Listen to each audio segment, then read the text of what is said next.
in which you cannot help us, and no time in which we do not need your help. Grant us such wisdom of mind, such strength of will, such devotion of heart, that may seek to do things that please you, through Jesus Christ our Lord. Amen. Say the Lord's Prayer. Our Father, who art in heaven, hallowed be thy name. Thy kingdom come. Thy will be done on earth as it is in heaven. Give us this day our daily bread, and forgive us our trespasses, as we forgive those that trespass against us. And lead us not into temptation, but deliver us from evil. For thine is the kingdom, the power, and the glory, forever and ever. Amen.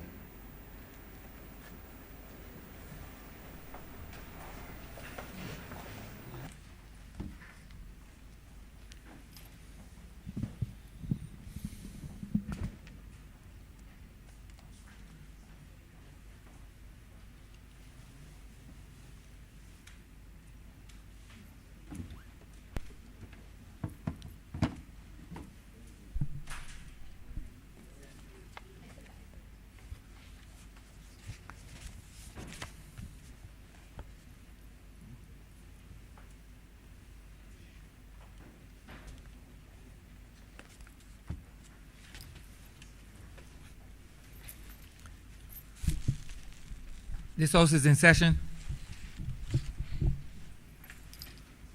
Minutes for the meeting held on Tuesday, October 5th, 2021 to be confirmed. Mr. Speaker, I beg to move that the aforesaid minutes be confirmed. The question is that the aforementioned minutes be confirmed. All those honorable members in favor, please say aye. Aye. Those against, please say no. Meeting the ayes have it. The aforementioned minutes are hereby confirmed. Announcements by Your Honor, the Speaker. Messages from Her Excellency, the Governor General. Petitions, papers, government notices, private members' notices, notices of questions, reports from select committees, first readings of bills, statements by ministers, congratulatory and/or obituary speeches, personal explanations, motions for leave of absence, oral replies to questions, notices of motion for the adjournment of the House on matters of urgent public importance, orders of the day. Honorable Leader, Government Business. Mr. Speaker, I beg to move the suspension of Standing Orders 6, 16, 18, 20, 42, subsection 5, 43, and 44 for the remainder of today's sitting. The question is that the aforementioned standing orders be suspended for the remainder of the day's sitting. All those honorable members in favor, please say aye. Aye. Those against, please say no. Meeting the ayes have it. The aforementioned standing orders are hereby suspended for the remainder of the day's sitting. Government business, sir. Government business is the order of the day. Order number 6, sir. In the name of the Honorable Attorney General and Minister of Legal Affairs, to move the second reading of the Prevention of Corruption Bill 2021. Honorable Member for St. Joseph. Mr. Speaker, there have been occasions during the life of this particular Parliament that, in my respectful opinion, represent changes, tremendous changes in the way in which we go about things. Last week, we began the process of changing our constitutional relationship with the monarchy. This week, we come to address an issue that, while it has far-reaching consequences externally, it is more particularly addressing, in a sense, who we are as a people and what we think of ourselves. It isn't often that I would begin a presentation by reflecting on words of the last Prime Minister, but on an occasion when the last Prime Minister spoke about the issue of corruption, he referred to the 1929 statute. And his first 10 or 12 words are what I think could begin to set the context for our discussion today. And those words is a phrase: when Barbados was in the hands of merchants and planters in 1929, a bill was passed in Parliament, which is still the law of Barbados. When Barbados was in the hands of merchants and planters in 1929. And, sir, the historical context of corruption and corruption legislation has hung around our neck like the proverbial albatross. And, sir, if you look at the piece of legislation that was passed in 1929 and ask yourselves, who was this legislation passed for? You would immediately say, well, not for people of our color. Not back in 1929. In 1929, sir, the majority black population of Barbados had virtually nothing. They were not engaged in any serious degree in commerce. I admit there were certainly one or two, but we know the planter class and the merchant class of that era. This legislation that is still on our books was passed at a time and became law at a time that is very, very different to today. In 1929, sir, the concept of gentlemen and gentlemen's clubs and things of that sort were very prevalent. A lot of things were done by handshake and things of that sort. When you think about corruption back in those days, the dollar value, though important then, makes no sense in today's environment. In fact, sir, if you look at the 1929 legislation, it refers to acts of corruption as misdemeanors. And that alone should tell you how people saw these things now almost 100 years ago. In fact, 8 years short of a century. Because for the planter class and merchant class of those days, those arrangements were but misdemeanors. And that's why I say it continues to hang as an albatross around our neck, because there are still a lot of people who seem to accept that those things are part and parcel, or should be part and parcel, of daily life, sir. And so I regret to say that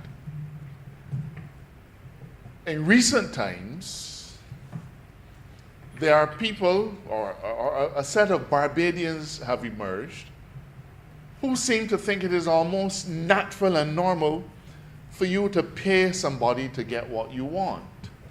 A license, a permit, a permission, something. You know, it seems as though it is almost as if we don't feel that these things belong to us as of right, and that we need somebody to do us a favor. And you know, sir, perhaps it starts small, if such a thing could be considered to be starting small.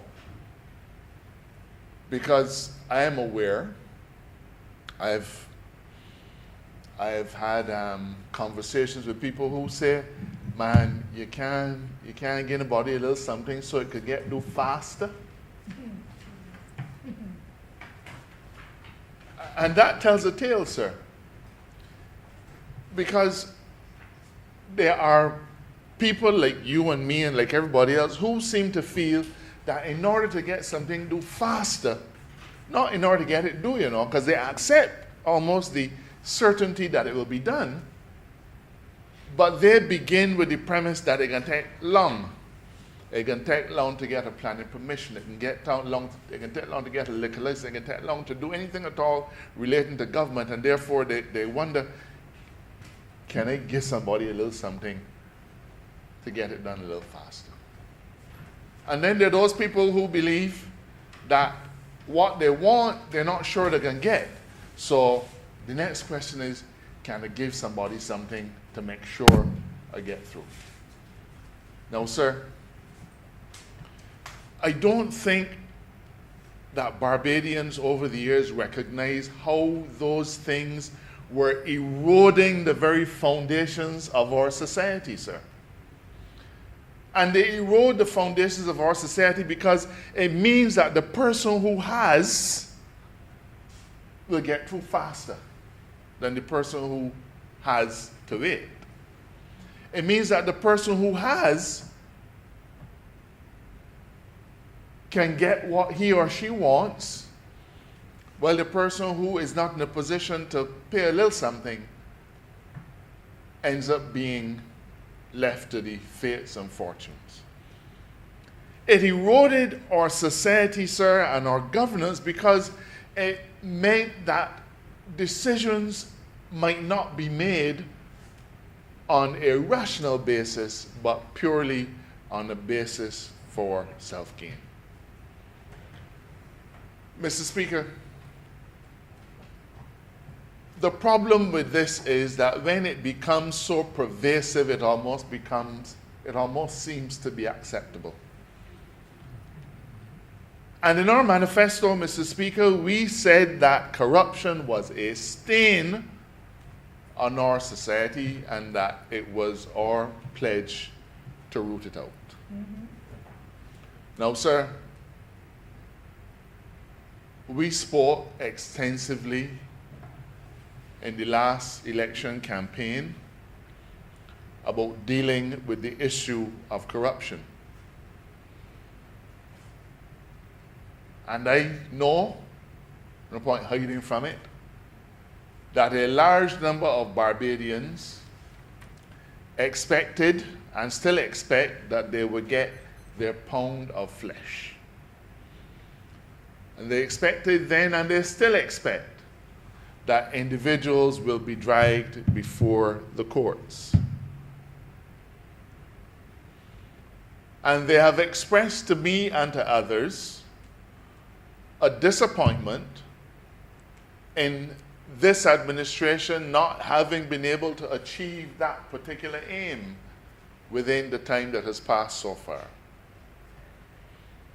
Mr. Speaker, we are the government. And the buck stops here. I want to assure Barbadians that notwithstanding that they may not have seen any charges brought before or brought against anybody, please be aware that that process is continuing. Right. There are a number of investigations of corruption that have taken place in Barbados since we became the government. And they continue. We brought in a team of high-powered specialists, very well regarded in the field, coming from as far as Australia, Turks and Caicos, and other places, in 2019 to begin the process of examining the state of affairs at a number of our statutory bodies. And I've spoken about it in Parliament before. They gave a report to the government with recommendations. They set out a plan, a work plan to go forward, and it was presented to us in February of 2020 last year. And plans were afoot for them to come back to Barbados in 2020 and go into a deeper level of forensic analysis. we shut down the country at the end of March. All of the territories that these various specialists would have come from were also shut down. Australia was shut down tighter than a drum. And we had some considerable difficulties getting a reconstituted team.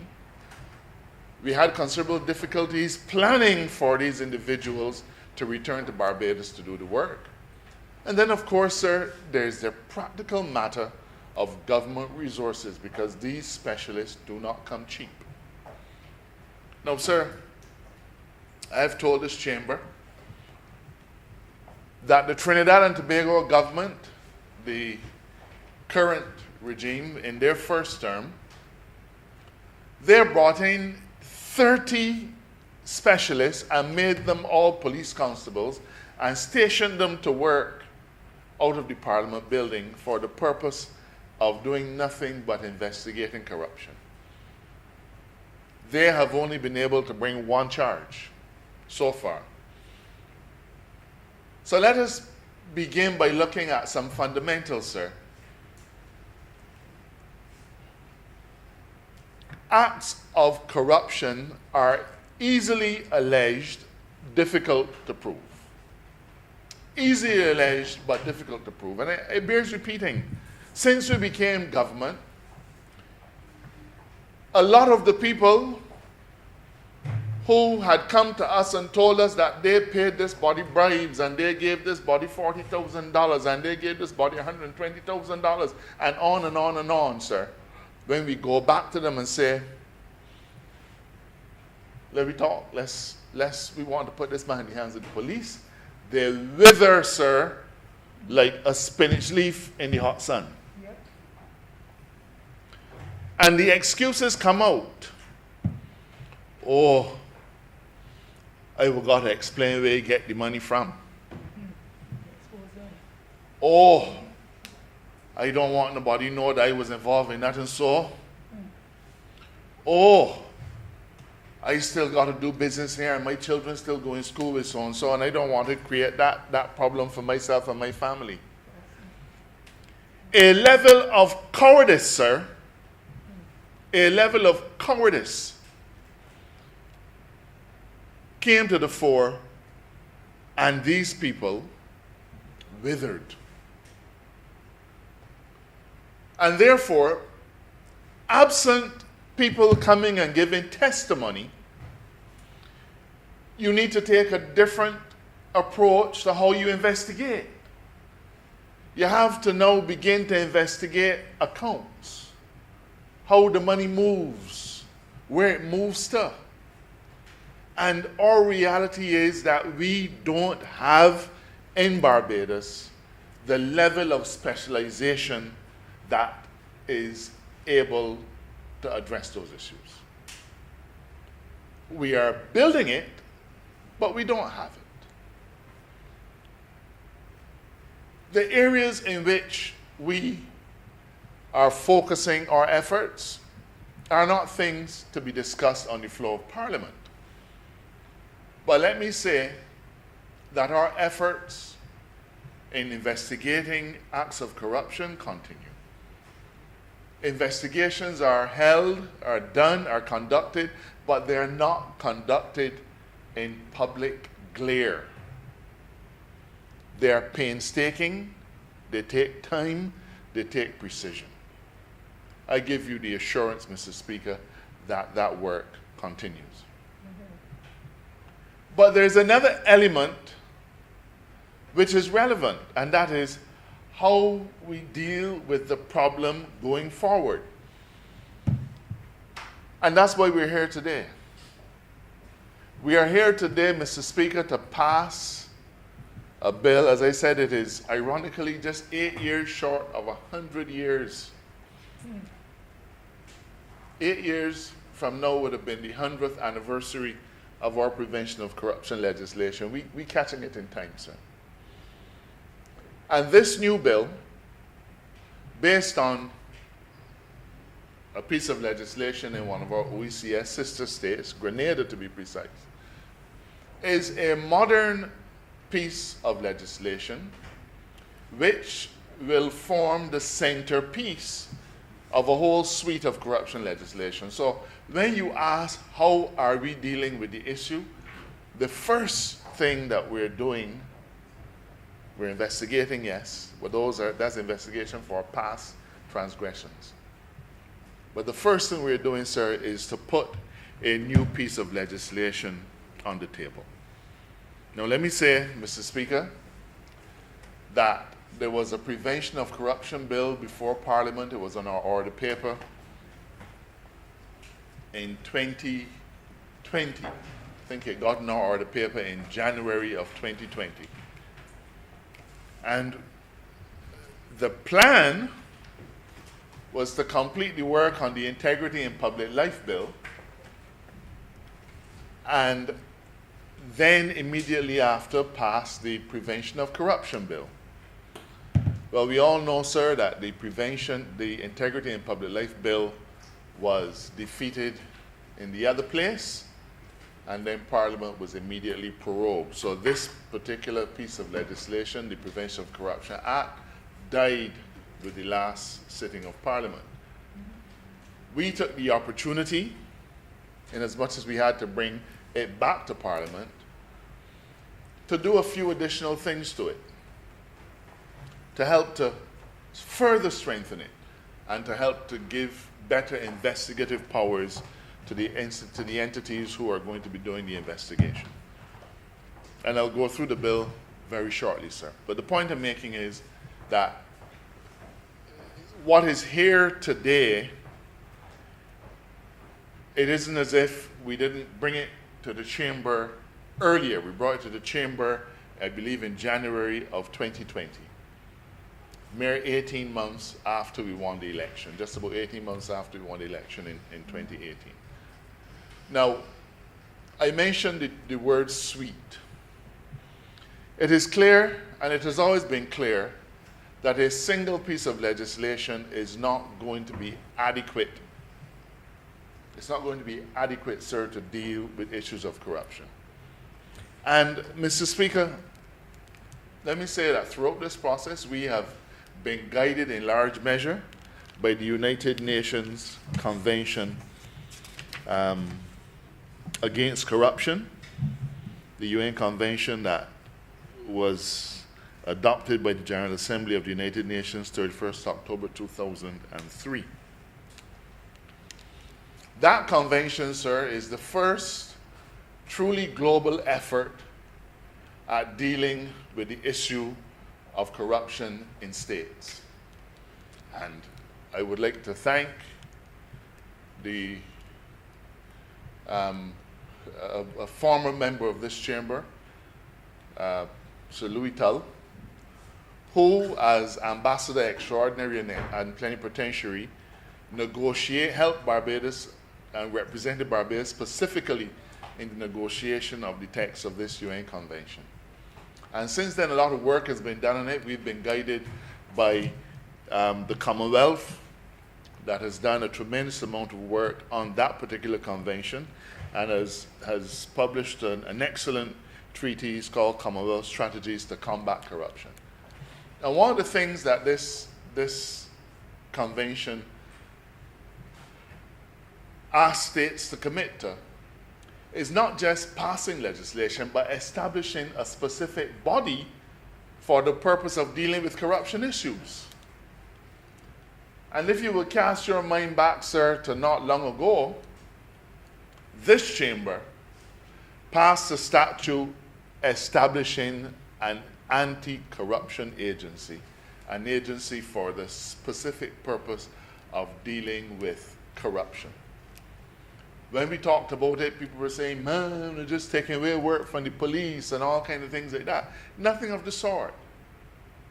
It is internationally recognized that in order to deal with issues of corruption in a rational manner and in an almost precise manner, that it has to have its own agency, somebody who comes to work every day to do nothing but that. Now, sir, let us be practical.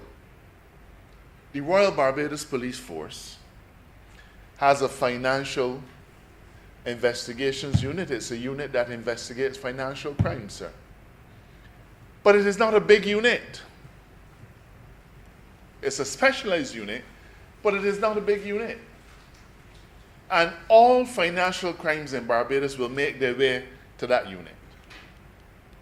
And therefore, that unit will be dealing with fraud, money laundering, a whole host of issues on a day-to-day basis. But the point is that as a small unit within the Royal Barbados Police Force, it cannot dedicate all of the time of its personnel purely to investigating corruption matters. And we simply don't have enough people. We don't have the people to add to that unit. That's our reality. We may not like it, but that is our reality. We're strengthening that financial investigations unit, but part of our challenge is that when we want to hire, when we want to bring in an accountant to do forensic analysis and so on, that person ain't want to be a policeman. So we have challenges getting that unit outfitted in terms of the skills that we want. Yes, we can buy some in, but that creates other difficulties.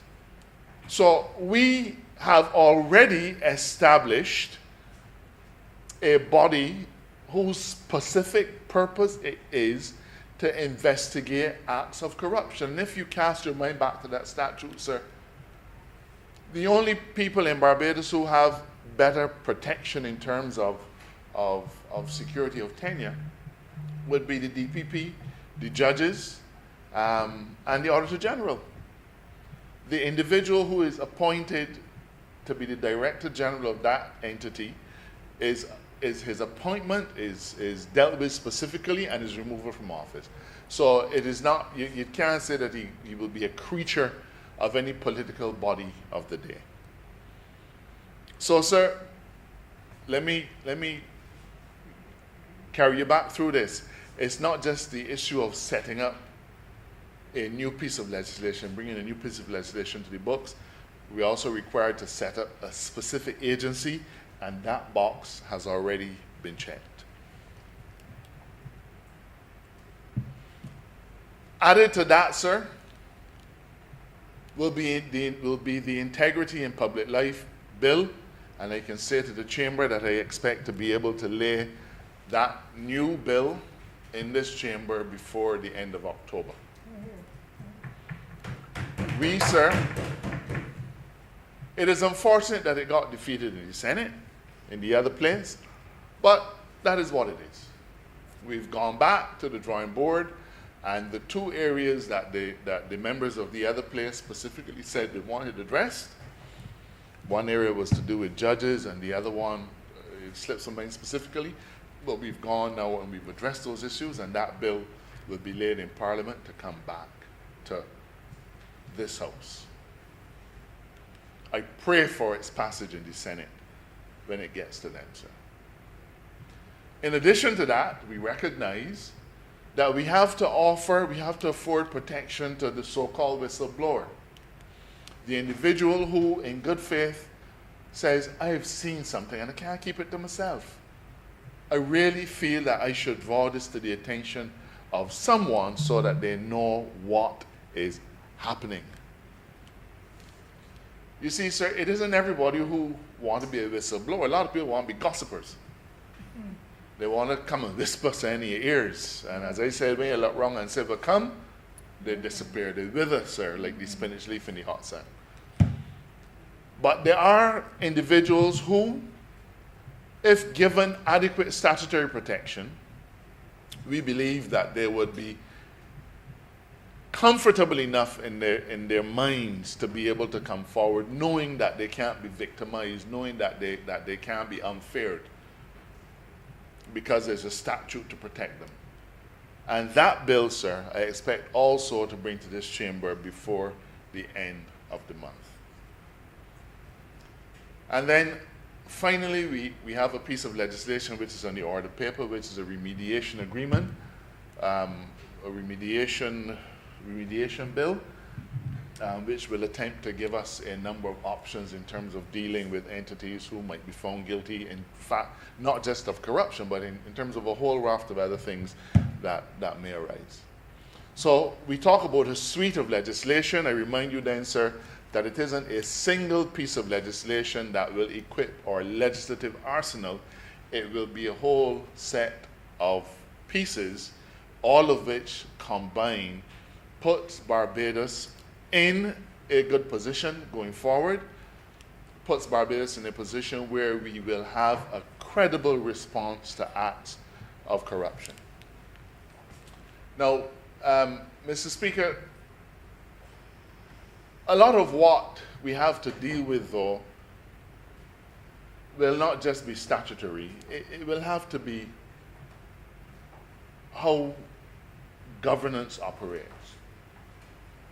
I remember when we were last in government, the Town Planning Department had a charter which said, we will grant all planning permissions within 6 months.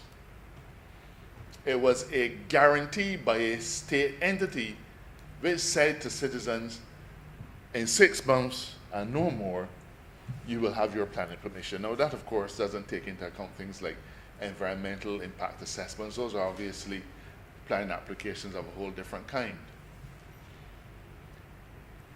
But, sir, when we approach governance in the way of offering commitments to citizens, then citizens will begin to understand that the offerings of the government are theirs as of right, and they don't have to pay anybody for it. And so another part of what we've done has been to put a whole, and I'll leave it for the Ministry of Finance to speak about it, to put a whole set of new governance relationships in place dealing with how government spends its money. Now, I will say to you, sir, if there's one thing this administration has had as its mantra every single day, has been transparency, transparency, transparency. Now, Mr. Speaker, when you come to government, a lot of people come and say, we feel we can do this, we feel we can do that. We want an opportunity to do this and the other. Something called unsolicited proposals. Everybody has an idea. It is government's duty to listen to the ideas of its people, to see how they can work, but to do it in such a way that everybody has an equal opportunity. And so, sir, in instances where we have had proposals put to us, we've gone back out and said, thank you, this is very kind of you, but we feel that as a government, we can't only allow you to access this opportunity, we have to allow other people. And so in the area of housing, the ministry has requested proposals. In the media, sir. But I remember being in the Public Accounts Committee, looking at the last administration's record on housing, and looking at the number of contracts that were awarded for housing by the cabinet, not even by the National Housing Corporation, by the cabinet, to various businesses involved in construction in Barbados, and not an ad was ever found to have been published in the papers. Not an ad. We have worked on the Hope Direct project. Every single body was invited by public advertisement to participate. No deals made. Put your proposal in and it will be considered. In relation to the new rollout of the trash bins, another public invitation. Every single element of what we've done, we have gone to the public and said to Barbadians, come and put your proposal and we will consider it. you see, sir, transparency is what helps to give confidence in what a government does. And when people have confidence in what a government does, then the specter of corruption does not so easily rear its head. But, Mr. Speaker, we have to acknowledge that it will take time to rebuild the confidence of Barbadians in our structures. I have walked many streets in this country, and, I feel bad when people say, my all one is the same thing. I feel bad. Because, there's a perception that that as long as you are a politician, you are dishonest. As long as you're a politician, you are in it only for what you can get. As long, sir, we don't often talk about things that we have to do. Two of the people in this chamber were at work dealing with constituencies and people's issues 11 o'clock last night. Nobody talks about those kinds of sacrifices. They feel that you are a parliamentarian or that you're a cabinet minister, and you line your pockets. When that is very far from the case, because I look around at my colleagues and I know that almost a man, we're all worse off financially because we have chosen to come and serve the people's interests. And we will leave Parliament being worse off financially. And that has to be a badge of honor. In another place, I used to change suits regularly. I used to, in another profession, sir, I used to feel I was well dressed. Now I have to start trotting back out the respected blue blazer because the suit's looking a little bit worn. And so, sir, when people look at me and you and others of us and feel that we are in this somehow to get rich, I don't know how to get there. Because there's only one way to get rich as a politician, and that is to be dishonest. Plain and simple. Plain and simple. And I look to my left, I look to my right, I look behind me, I look in front of me, sir. And from all that I have seen in my colleagues, they represent a breed of politicians who want to have nothing to do with that old jaded perception of who we are. But we accept the burden. We accept that is how people see us. But all that we ask is that at the end of our tenure, look again. At the end of our tenure, look again to see what we're driving, what we're wearing, where we're living, how we're living, and whether we've given our best and taken little or nothing from the people we serve. So, Mr. Speaker, as I said, perhaps I've labored too long with those introductory remarks.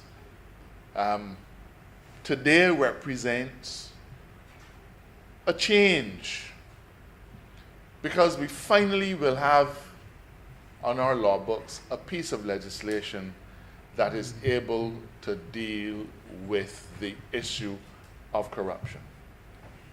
And let me remind the chamber that an act of corruption, the maximum fine would have been $2,400 if a person is charged with corruption under the law as it is today. If tried in the magistrate's court, the maximum fine would have been $240 and a term of imprisonment of up to 4 months.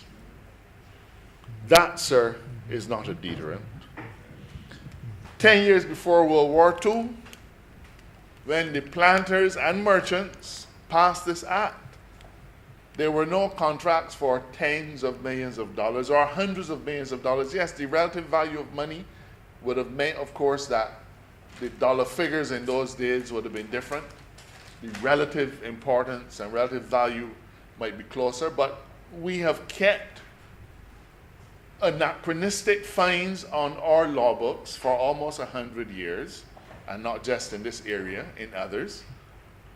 But the time has come for us to grapple with this issue and to deal with it frontally. And so our new piece of legislation will have far, far higher fines than currently exist. And I can share the level of the fines that we're looking at,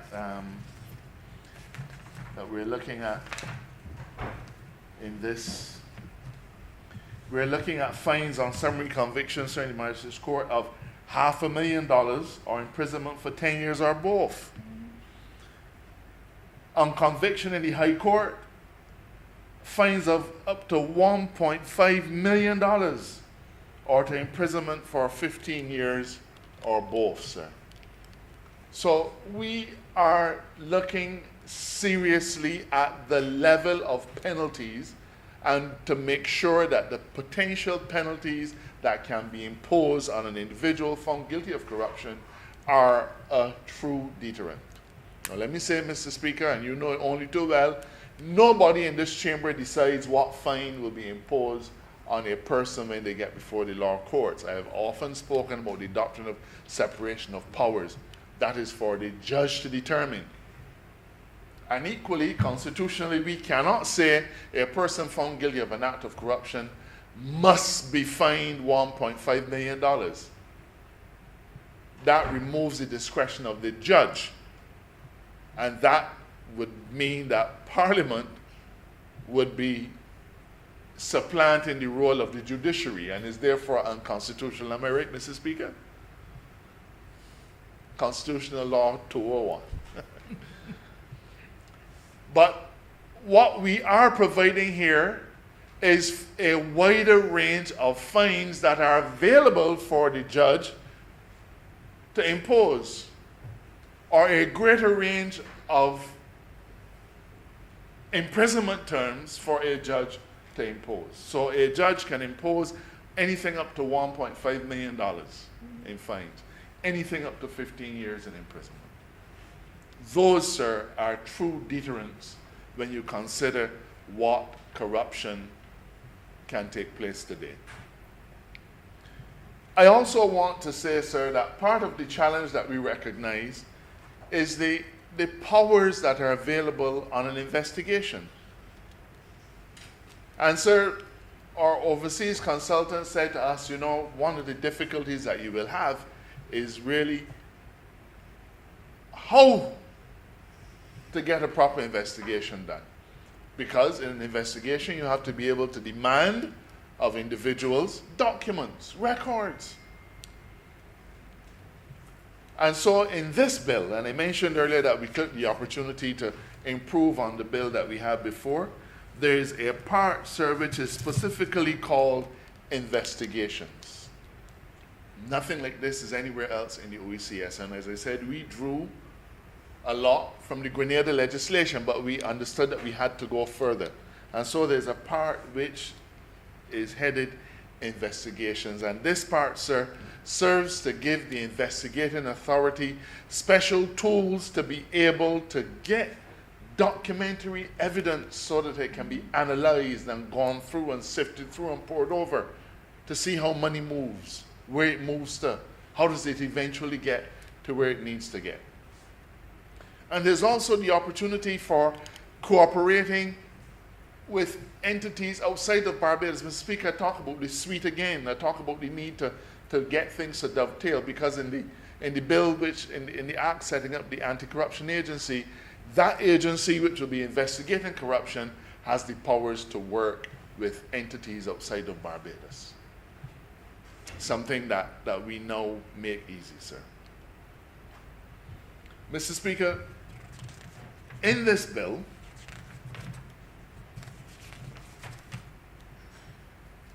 it also considers a variety of things which serve to protect the reputation of people. You see, it is very easy to go and say so-and-so do this or so-and-so do that, so-and-so take money and so on. But such conduct has to be discouraged if it is made in bad faith. And for the first time, sir, we have a clause which, and I'm looking at clause 20, and it bears some consideration. A person who knowingly makes a false allegation or maliciously provides false information related to an offense under Part 2 is guilty of an offense and is liable on summary conviction to a fine of $50,000 on summary conviction, or on conviction on indictment, a fine of $150,000. Sir, what we're trying to say is, if you want to come and tarnish somebody's name, provide false information, give malicious statements to people, to authorities alleging acts of corruption, then you, sir, are committing an illegal act. Because we feel as a parliament that we also need to protect the reputation of individuals where that reputation is worthy of protection. So you can't just run around and say, so-and-so this, so-and-so that, he take money, she take money. No, sir, we're not accepting that. Anybody who does it maliciously or does it knowingly false is guilty of a criminal offense. Now, Mr. Speaker, I believe that in a modern Barbados, we have a lot to be proud of. For generations, we've always spoken about a level of public servant that has been the envy of the Caribbean. We've always talked about our structures of governance. But the truth is that a system must always be retooled from time to time to make it workable and to make it modern. I am satisfied, Mr. Speaker, that in this government we have tried to approach the issues of governance from many different angles and tried to improve them by measures that are reasonable and by measures that do not create an undue burden on the citizen. We need Barbadians to be confident about governance again. And I don't think that everybody thinks that we are dishonest. But because of a lot of things that have happened over the years, people don't have confidence in a lot of our leaders. And it's not just the political class, sir. They don't have a lot of confidence in the many decision makers that exist all around government, because they don't see how government works. And perhaps we need to begin to move in the direction of, and I know that the Minister of Home Affairs is working on that. We've committed to freedom of information legislation, because we need to be able to let people understand. I'm not going to mash on his territory, but people have to feel that this government is theirs, and that what we do in their name is no big secret. Mr. Speaker, I'm trying to get a whole spots at Ginger Works. And you might wonder why I mention it, sir. Because every day when my constituents call me and ask me about the house spots, I go into graphic detail about what the Ministry of Housing is doing. Sir, it is not a house spot for the Ministry of Housing, it's a house spot for the people, and the people deserve to know. They deserve to know the processes that have to be gone through. They deserve to know the kinds of decisions that have to be made to benefit them. Because information, sir, is not something that belongs to the deciders. Information also belongs to the people who are affected by it.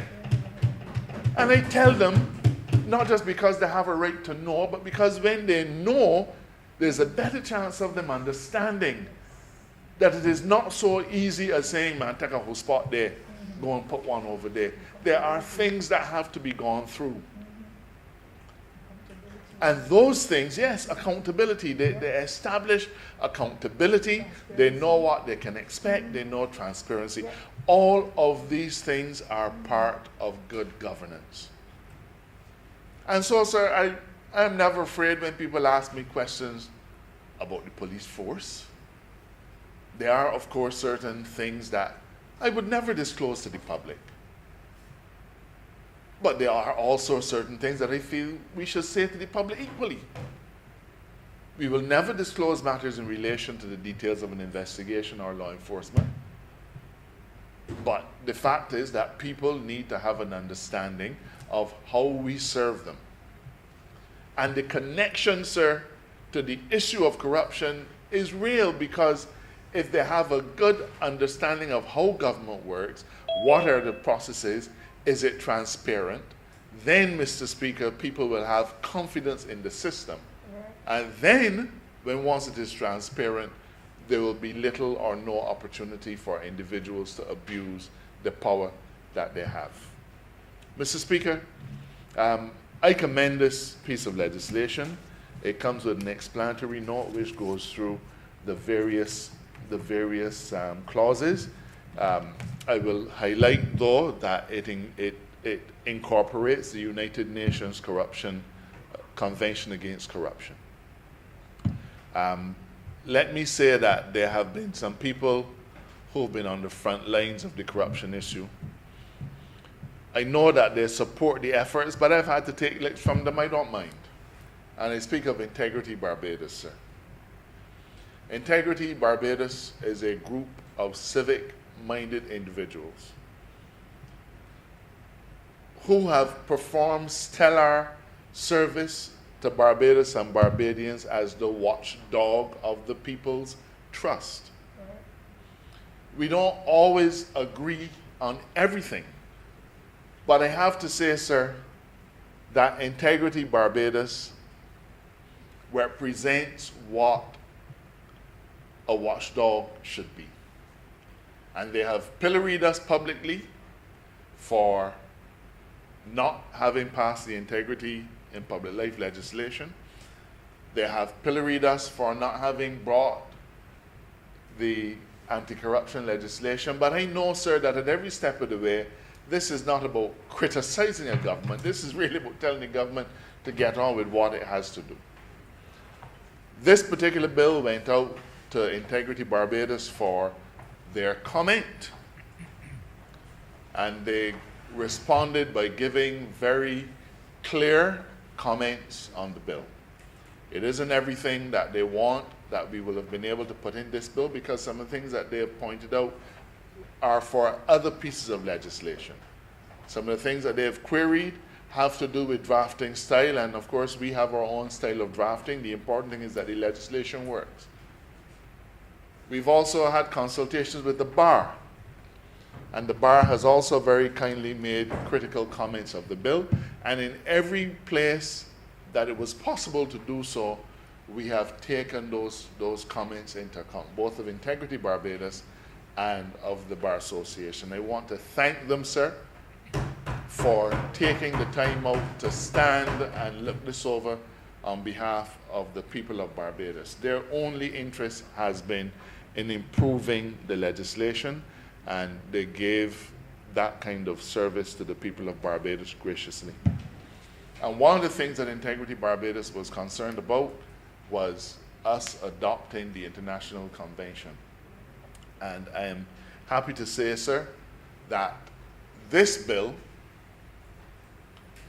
will, when passed in both chambers and assented to by Her Excellency, will see the UN Convention Against Corruption having the force of law in Barbados. And I say so mindful of the fact that many of the boxes that this convention has put there for us to fill in, almost, many of the areas that they have asked us to commit to, we have already done so. And I've done a little checklist, sir, and I believe that the chamber might find it useful if I pointed out a few of them. The convention requires, as I've mentioned before, that we establish a specific anti-corruption body. We've already done that. This convention, Article 8, requires that we address the issue of conduct for public officials. That's just another euphemism, another word, sir, for integrity legislation. And that, sir, we have a history there. It's coming again. Article 9 of the convention talks about public procurement and management of public finances. We have enacted a Public Finance Management Act of 2019 and will shortly bring to Parliament a new bill called the Public Procurement Bill. It is just about complete. Article 11, measures relating to the judiciary and prosecution services. Well, we ahead of them on that score, sir. Because one of the earliest acts of this government in securing transparency and how we do things was the establishment of a judicial appointment committee to take the appointment of judges out of the bald area where the Prime Minister has that power of appointment. We've also extended the age of retirement for the DPP and the Auditor General. So we have served to give those offices greater protection. Article 4, measures to prevent money laundering. Mr. Speaker, we have already passed a number of pieces of legislation. The Proceeds and Instrumentalities of Crime Act 2019. In 2011, the last administration passed the Money Laundering and Financing of Terrorism Prevention of Control Act. Since we've become the government, we passed a series of amendments to the Companies Act to disclose beneficial ownership of companies, which is key in fighting money laundering. We made that amendment in the last few months, sir. Article 15 of the convention, that we must provide for bribery of public officials. And we have that in clause 4 of our Prevention of Corruption Bill. Article 16, bribery of foreign officials. Again, the convention is saying that we must put legislative restrictions in place so as to eliminate bribery of foreign public officials, and that is provided for in clause 5 of this bill. Article 18, trading in influence, provided for in clause 7 of this bill. Article 21, bribery in the private sector. It happens, sir. You know, we focus so much on bribery in the public sector that we forget that a lot of that stuff happens in the private sector too. Nobody wants to talk about it, but it's there. The convention requires us to deal with it. We have addressed it in clause 11 of this bill. Article 23, laundering of proceeds of crime must be addressed. And as I said, we've already passed a number of pieces of legislation dealing with money laundering. And on and on and on and on.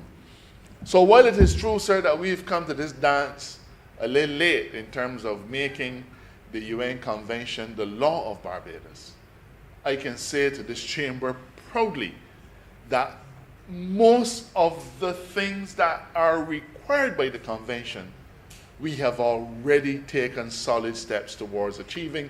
Many of them are already on the ground in our laws. So I have no difficulty in saying to the world, really, that Barbados adopts as part of its law the UN Convention on Corruption. It is at this point, it is the most thorough, the most comprehensive global treaty that deals with the issue of corruption, and it is commended very, very highly by the Commonwealth Secretariat. So, Mr. Speaker, there's work to be done. We are passing the law today. It will go to the Senate very shortly, and I expect that they will pass it. But when once this is finished, we have to embrace the other pieces of legislation that are going to be required to complete the suite. And then that is when the hard work begins, Mr. Speaker. Because while we are investigating acts of corruption for the past, it is incumbent on us as a parliament to make sure that we root out opportunities for corruption going forward. Yes, people will always find a way to do it. But when it happens, we will have the tools to be able to deal with it, both in investigating it, in punishing it, and most importantly, sir, and I will end on this point. In 2019, we passed a piece of legislation called the Proceeds and Instrumentalities of Crime Act. And that piece of legislation is what will allow us to be able to force individuals who are guilty of acts of corruption to disgorge the profits, to disgorge the assets, to disgorge the money that they get from the corruption. So it's not just the case of, well, you serve 3 years in prison and you pay a fine. The Proceeds and Instrumentalities of Crime Act, a vital part of this particular suite, sir, is what would allow us to confiscate from you the cars and the big houses and the money in the bank account overseas, or the money in the bank account here, or the jewelry, whatever it is, whatever ill-gotten gains you got from acts of corruption. We now have a statutory basis for confiscating it from you and making sure that you are deprived of the benefits of your ill-conceived and dishonest actions. So, Mr. Speaker, I commend this bill to the Chamber. It has been a while in coming, but today, sir, marks the beginning of a new approach. And I ask that Barbadians, first of all, join us in this fight. If you see it, be man enough to come forward and say, it happened. Be man enough to come forward and say, I support law enforcement in dealing with this issue. But most of all, be decent enough to say, not me. I am not paying you for anything. Anything that is here provided by the government of Barbados is provided for all of its people. All of its people, as of right. You pay taxes, you don't have to pay bribes. Yep. Don't ever have to pay bribes, not to get a permit for nothing in this land. So let us begin with that reset of our mind. On our side, we commit to making sure that governance works better than it has in the past.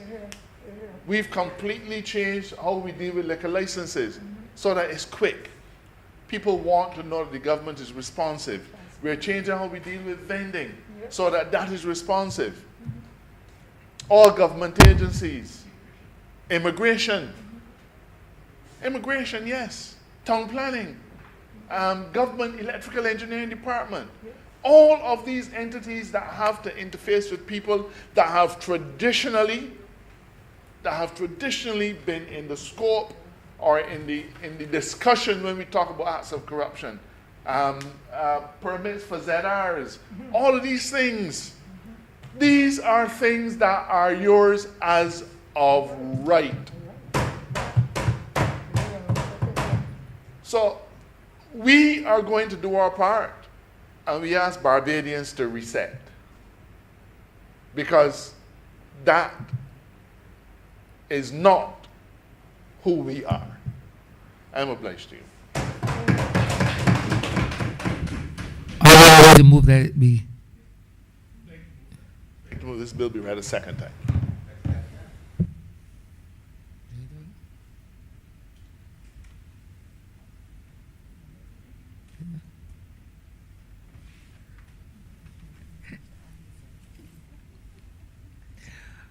Honorable Member for St. Michael West. Thank you very much, Mr. Speaker. Sitting here and listening to the Honorable Attorney General, member for St. Joseph, making his presentation, not for the first time, I sense that I seem to be hearing a spokesperson for a government that is marking time. marking time on very critically and urgent issues, the address of which is essential to the well-being of our country, the integrity of our institutions, the democracy that we are growing. How else, Mr. Speaker, can you explain, having railed against the last administration for its tardiness in addressing the broad issue of corruption and integrity in public life in Barbados, having made serious allegation of wrongdoing, serious and significant charges against members of the last administration? How do you explain, Mr. Speaker, that 3.5 years into the term, we're still talking about these things? We're still talking about these things in the future tense. How else, Mr. Speaker, can we explain a government that avows it is serious about integrity in public life legislation, allowing that bill to pass this House, to go to the other place, and not ensuring that it has the numbers present for the passage of that bill? How else do you explain that, Mr. Speaker? It is all right to stand and say it was stopped in the other place. It failed in the other place. There were objectors to some aspects of the way the bill presented itself in the other place. That is all right, and that is in place. That is normal. Why would a government, with the numbers available to itself, to ensure the passing of integrity in public life legislation in the other place, not have those numbers present? There's nobody on earth who can convince me, and I said it when we debated it here before it went to the Senate, and I'll repeat it, there's nobody who can convince me that this government was interested in, seriously, having the integrity in public life legislation fully passed through the Parliament of Barbados. Mr. Speaker, Honourable member for St. Joseph. the honourable member is misleading the chamber, and it really is I suppose, is expected. But he really needs to reflect on the composition of the Senate, sir. And he needs to remember that the Senate has 21 members, 2 appointed by the opposition, 7 by Her Excellency, the other 12 appointed by the government, one of whom is the President of the Senate and who does not have an original vote. There is no way, sir, that 11 members could result in a 2/3 majority in the chamber. He served on the committee. There's no way. Yeah. There's no way, sir. And the members and his 2 senators oppose the bill. So to suggest to the public of Barbados that a government can guarantee itself of the support of the requisite number of independent senators and opposition senators is an absurdity. And you really ought to stop misleading the House. Agreed. Continue, Honourable. Well, Mr. Speaker, the honourable member coming out of St. Joseph can call it an absurdity as often as he wishes and speak as loudly as he wishes. But I know the greater absurdity is this, that you need to ensure that a bill passes in the other house, having passed this house. You need to ensure that you can get a 2/3 majority down there. Therefore, you need the maximum vote available to you from your members, and you don't ensure that they are present, Mr. Speaker. You think that that is a government serious about having that bill passed the other place? If you recognize that the configuration of the other place is such that to get the 2/3 majority, you need some support from either independent senators or opposition senators, and you don't yourself make sure that your members are present and to vote, Mr. Speaker, wherein lies the absurdity? Wherein lies the absurdity, Mr. Speaker?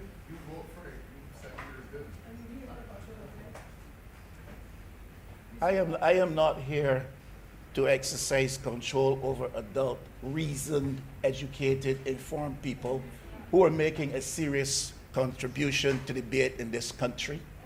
We are not part of a culture that silences people. There are those on that side, Mr. Speaker, who are not free to speak. We want to get into that, we can get into that. I have never said to anyone in the other place, having been appointed to any degree by my instrumentality, that they have to agree with what I say. In fact, I told them the opposite. You are big people. We're here to debate in the interests of Barbados. If you differ from me on a view, say so.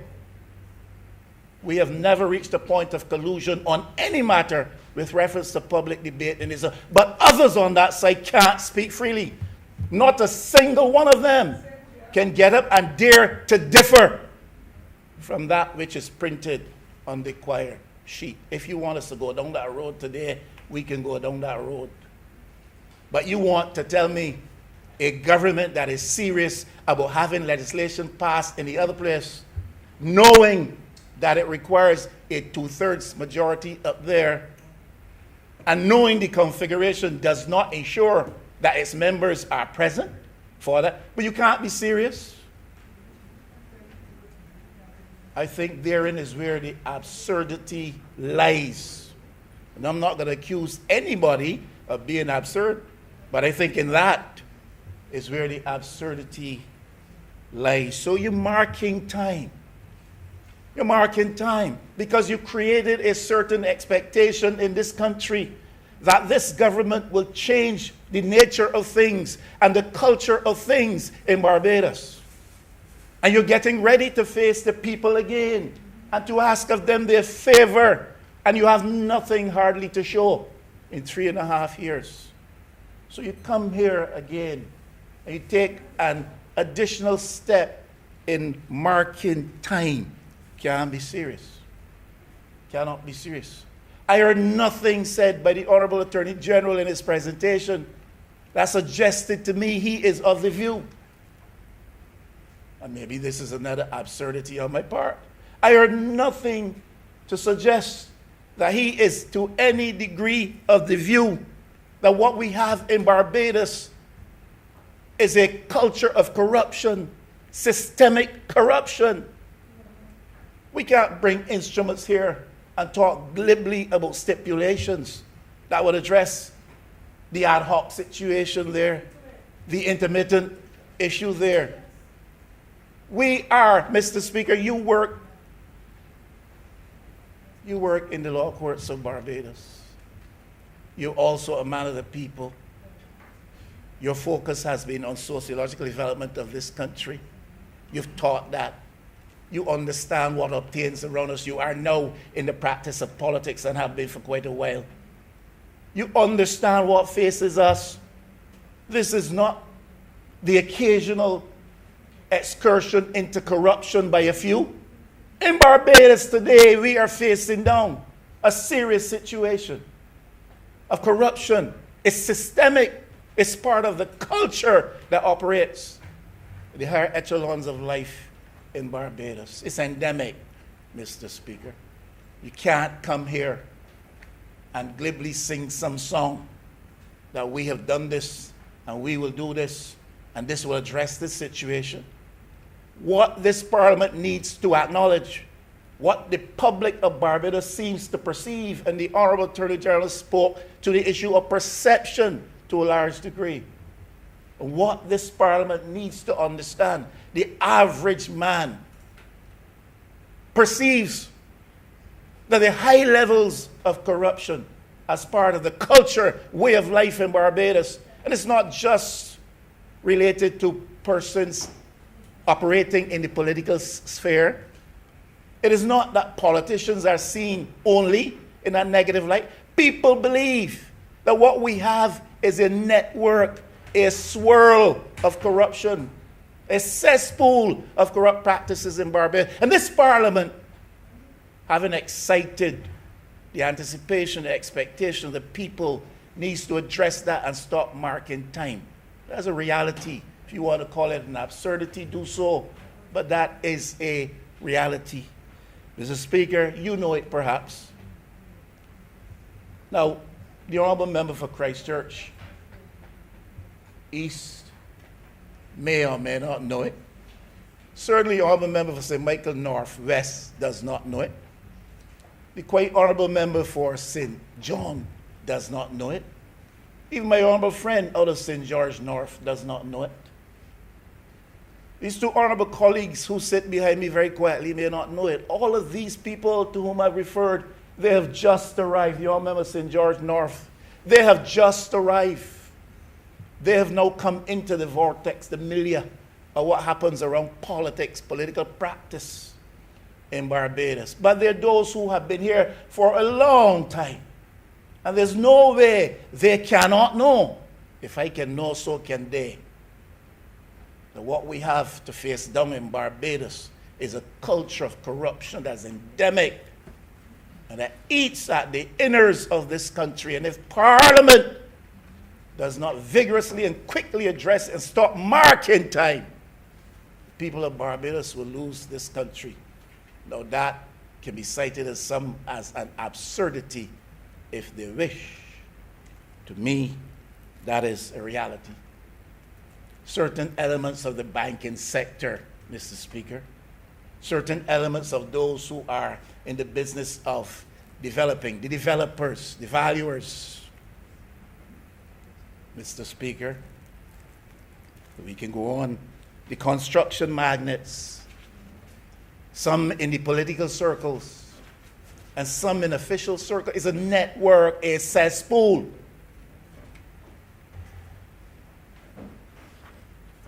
Of corruption obtaining.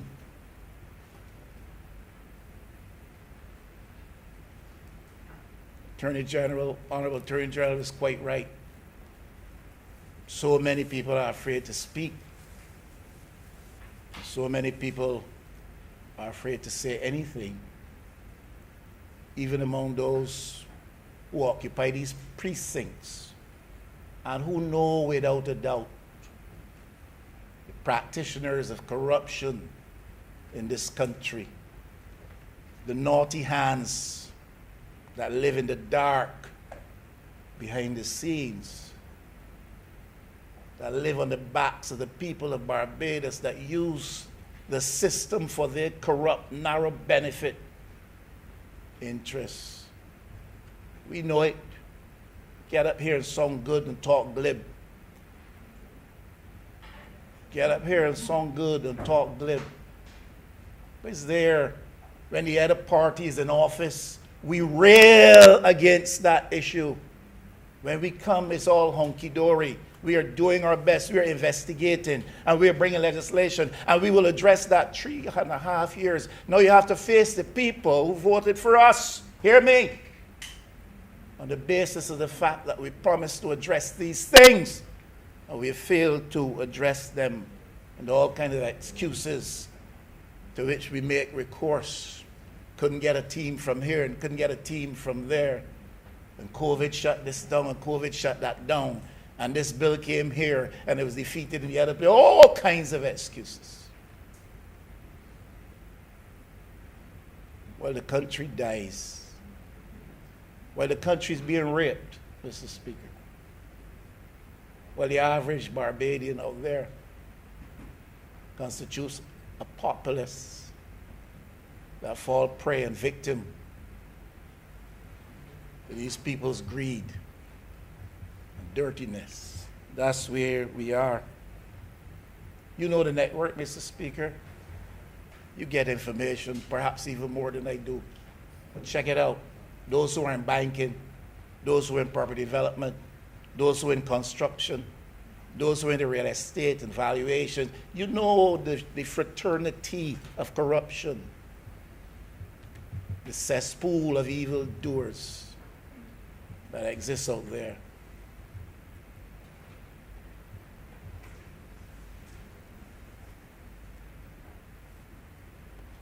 You know, they can do what they want to harm me, Mr. Speaker. Others have traveled this way before. They can prey on my family. That's a reality I have to square with. When I came here in the interest of serving my God and serving my people. Whatever sacrifice or pain I suffer along the way, it comes to me with my sense of calling. I can square that and face that down. If I come here and I join a band of merry men and simply going through the motions, wasting everybody's time, including my own, wasting your time, sir. This is an exercise in hypocrisy. If we don't recognize the magnitude of the problem, acknowledge it, square with it, confront it, treat it frontally, this is nothing more than an exercise in hypocrisy. Eventually, some legislation will go on the statute books. Eventually, we will get there. And if we can manage to survive this term and get another term politically and become the administration for another, if we can manage to do that, then this can be put on the back burner for a while. Mr. Speaker, there are those who are new to this place. There are those who are new to this place and who will not sense that. I have been around long enough to know the signs, to be able to read the signs and to see what is happening.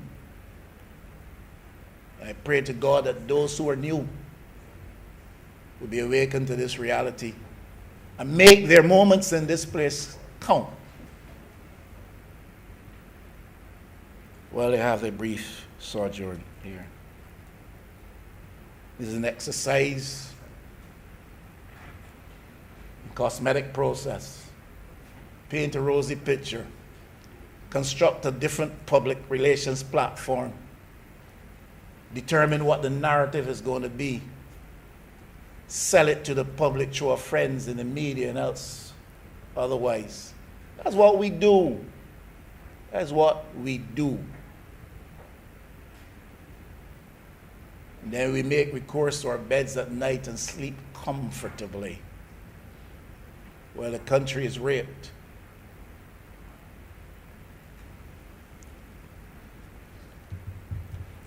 Mr. Speaker, the Honorable Member of St. Joseph raised the issue of perception with respect to how politicians are viewed. It's a reality that he cited. Mr. Speaker, do you know that there is a perception of corruption among the most recent, highly controversial and questionable action of the government with respect to the failed attempt to acquire vaccines for the people of Barbados? Mr. Speaker, in St. Michael Central, have you not heard this? Is this not the perception of the ground, on the ground? That is corruption attaching to that failed attempt to acquire vaccines for the people of Barbados? How is it, Mr. Speaker, that a government can get into arrangements to acquire vaccines through an intermediary company when it is known that the international pharmaceutical company does not so supply vaccines? How is it that a responsible government can find an intermediary agency allegedly to pursue the acquisition of vaccines in the interests of the well-being of the people of Barbados, while the same government should be aware that the international supply company does not so distribute the vaccines, Mr. Speaker. When people come face to face with a question like that, they wonder what form of corruption confronts us at the time. Why does this government that wants to demonstrate such soundness, prudence, transparency in the process of procurement, why does this government select a company that has no track record in acquiring health-related or medical supplies? As far as I'm aware, it doesn't. When people hear things like that, you get what essentially is a construction company operating under some radical designation.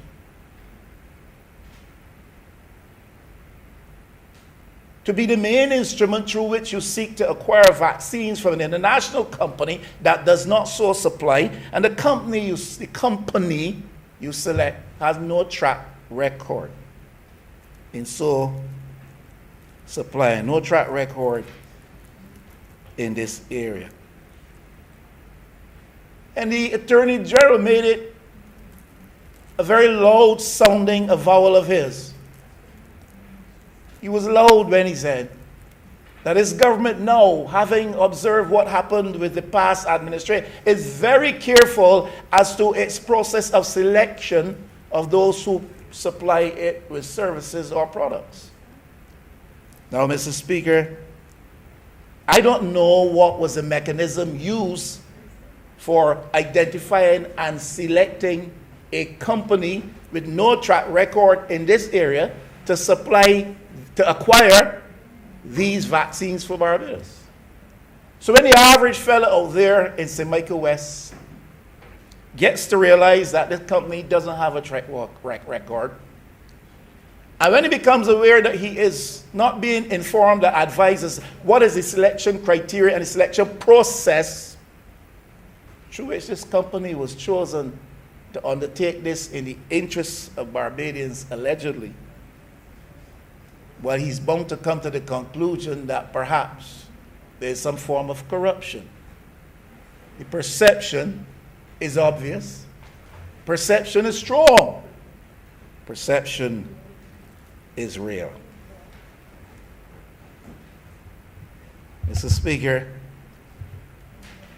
you can perhaps give me the precise figures.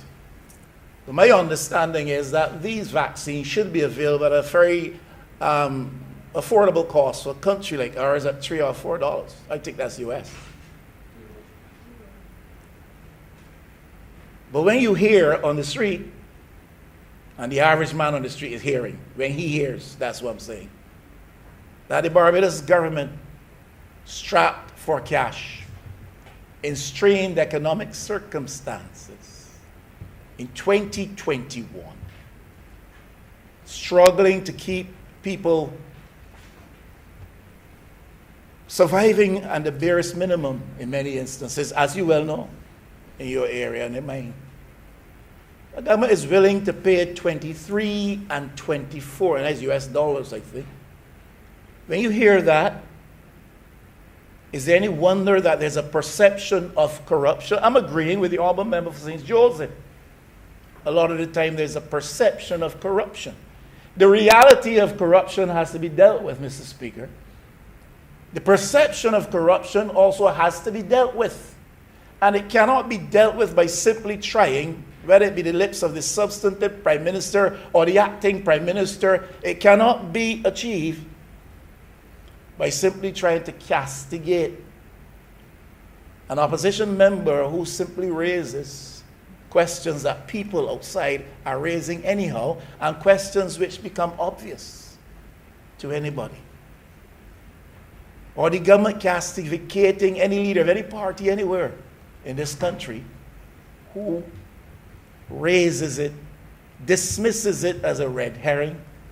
Mr. Speaker, can you easily dismiss such as a red herring? If the actual cost should be about $5, You're paying 23 and 24 in these times. If it's a red herring, it's a very big red herring. And people are not amused by these things. Mr. Speaker, why would the Minister of Health not know of these arrangements? Let me put that otherwise. Why would the Minister of Health not be advised of, informed of, be party to the discussion on these arrangements?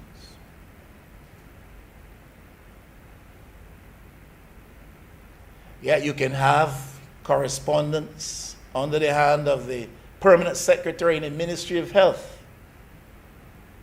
but a poor, hard-working minister doing his best to help to drive and lead the process of the response to the COVID threat, its impact upon Barbados, does not know.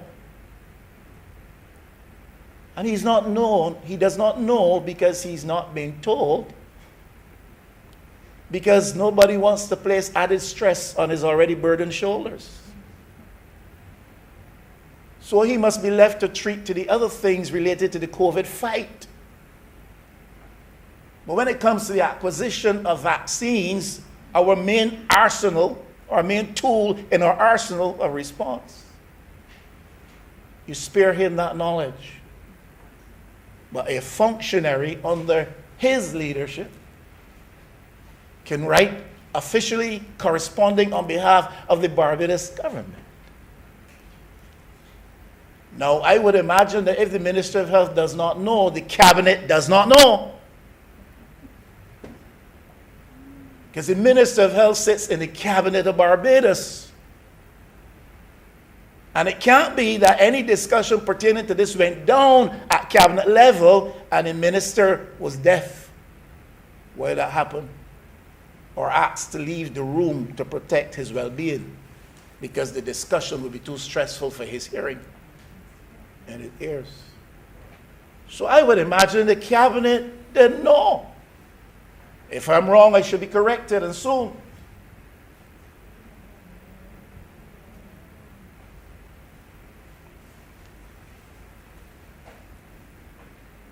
Now, if the Cabinet didn't know, then where exactly did the discussion take place? In whose mind and in whose company were these decisions made?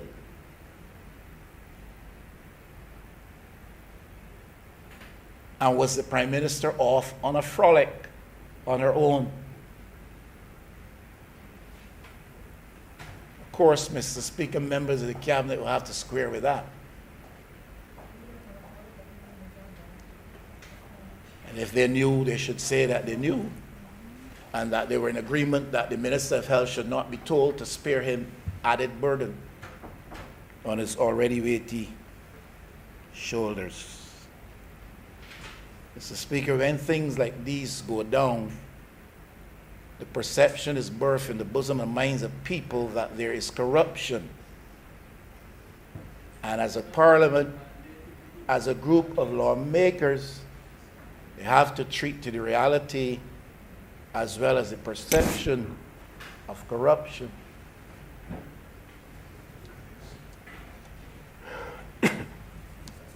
So, Mr. Speaker, we got to stop marking time. We have to deal with what we perceive to be those intermittent episodes when people make excursions into corrupt practices in Barbados. Recognize that we're confronted with a culture, that it is systemic, that it is endemic, and that the Parliament's responsibility here is to make a substantive difference to what obtains, and quickly so, in the interests of Barbados. Now those things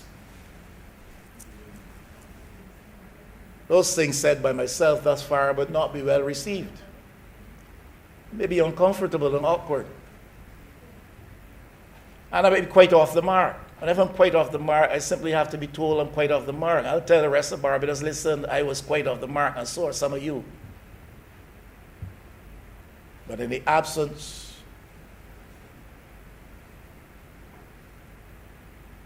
of anything to suggest that we are off the mark. We have to believe that what we perceive could actually be the reality. And this is in a context, Mr. Speaker. This is in the context. Because you can't give the whole hog to one man. Mr. Speaker, you can't give the whole hog to one man. It does not matter who he is. It does not matter what hue of skin he wears. It does not matter what initials represent his name. You can't give the whole hog to one man. 24 million at Valerie. Those words sound familiar, Mr. Speaker? It's $24 million. The Valerie project at Bredden's Hill. Words sound familiar, Mr. Speaker, to you? You've been wrong long enough. $24 million to one man at Valerie. $28 million to the same man at the grotto, Mr. Speaker.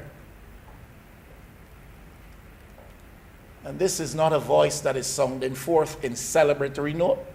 This is a voice that is sounding forth in great lament and condemnation that you can give to one man 24 million.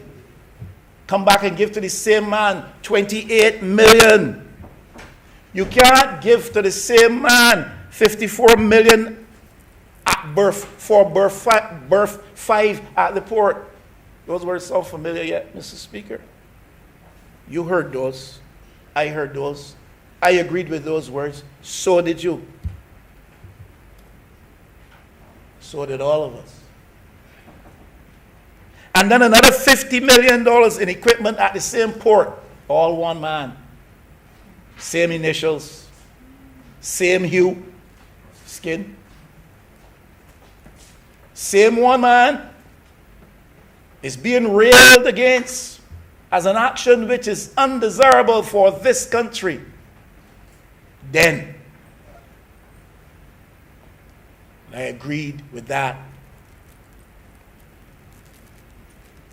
And then you put him in pole position for another 200 million at birth 6, for birth 6.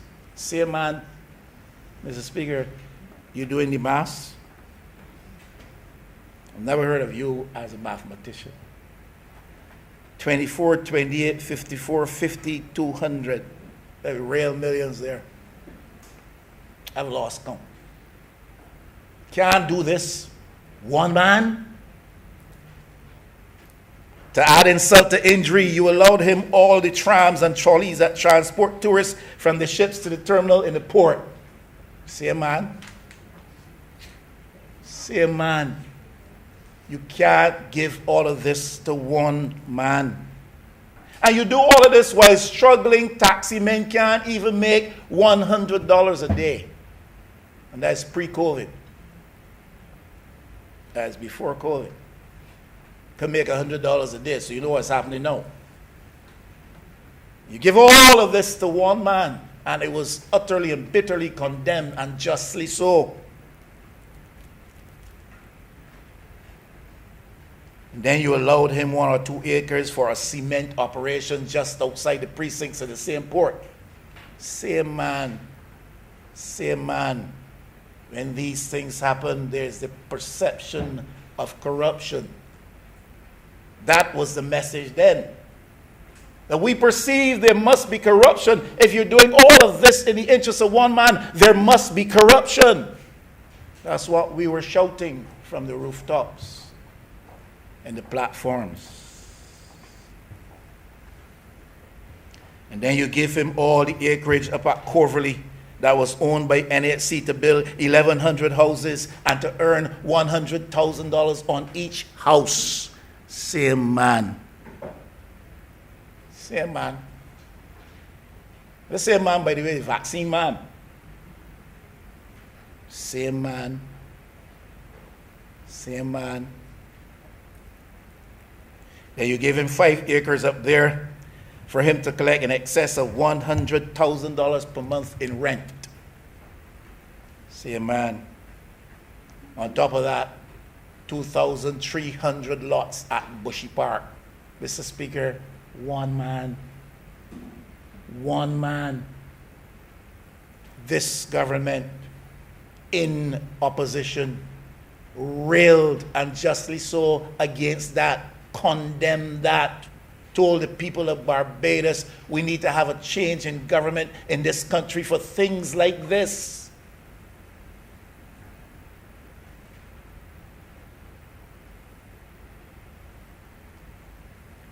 But that was then. Mr. Speaker, I heard recently of some potential prospective development relative to renewable energies around the Bushy Park area. I am waiting, Mr. Speaker, to see if this renewable energy project, which is proposed and which is substantial, and it is supposed to be near Bushy Park, is anyway connected with this one man. I hope not. I'm waiting to see. I'm waiting to hear. I'm waiting to see, as you are, Mr. Speaker, what becomes of the efforts to establish a marijuana industry in Barbados and who will be the substantial beneficiaries of that particular facilitation by legislation passed in this Parliament. Waiting to see. Waiting to hear. Waiting to know. Say, man, there's an airport private lounge facility, Mr. Speaker. Say, man. Airport operation, lounge operation that accommodates private business, travel and jets and so forth. Say, man. Say, man. Say, man. Say, man.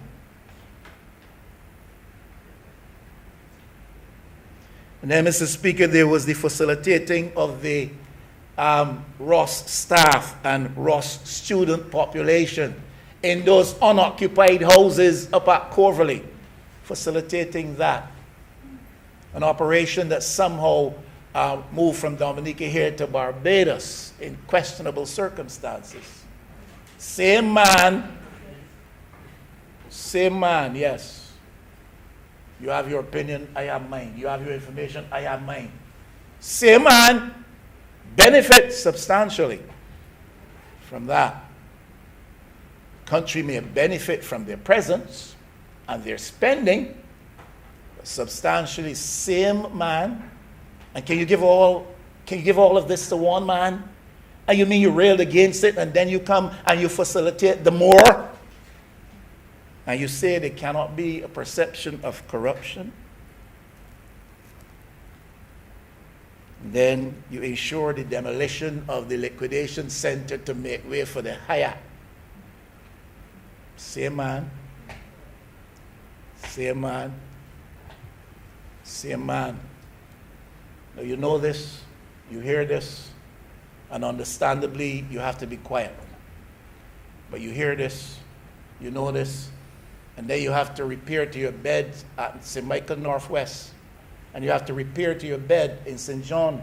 And you have to repair to your bed in Christchurch, East Central, and Christchurch East, and St. Lucie. Knowing this,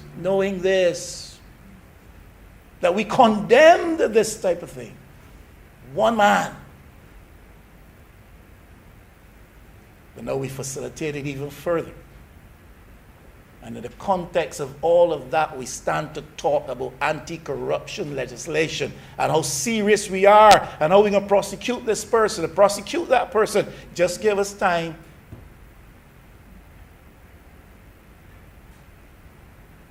One man continues to build bigger and bigger barns on the backs of the people of Barbados.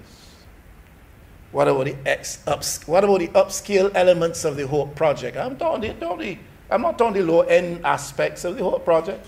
I'm talking about the upscale aspects, the more sophisticated aspects, the more productive, financially so, aspects of the whole project. Is it the same man? And now an attempted vaccine project using the same man And Mr. Speaker, you see the situation here. I understand the situation, you know. There's no risk at all involved for this company, Radical Investments. Government guarantees you a price if, according to the reports, you can acquire these vaccines. We will guarantee you this price. There's no risk involved in this venture. Once we get it, government will pay. And the Minister of Health doesn't know because there's a Ministry of Finance thing. So perhaps the member for Christchurch East Central knows, or South Central, or Ambassador, His Excellency, Clyde Maskell, or one of the many other advisors and consultants around the ministry. Maybe they know. The Minister of Health doesn't know because this is too much for him to hear. He can't carry this in his bosom. Already overloaded. Guaranteed sale and price for a no venture, a no risk venture. That's what it is. Public perception is that these decisions often, Mr. Speaker, you know, I've heard it. The Honorable Member for St. Joseph alluded to it. The perception is politicians are corrupt. And often the perception is that these decisions have to do with one or two things. Either personal financial advancement to some people, including politicians, or significant financial contributions to the party that facilitates it. That's the perception, Mr. Speaker. So when people hear these things, you can't blame them if they come to the conclusion, even if they are in error in so arriving at that conclusion, you can't blame them when they come to the conclusion that there's corruption here. Some politician is benefiting or some party is benefiting. Can you imagine that? You're making 12 and 13 US dollars. 12 and 13 million US dollars on a project to try to acquire some vaccines for poor Barbadian people who are in need.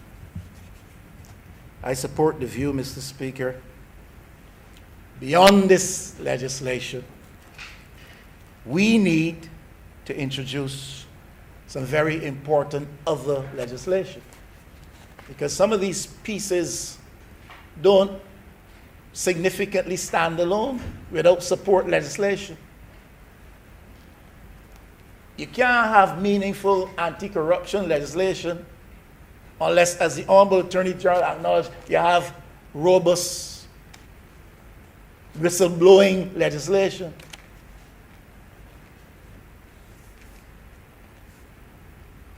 We promise these things, they will come.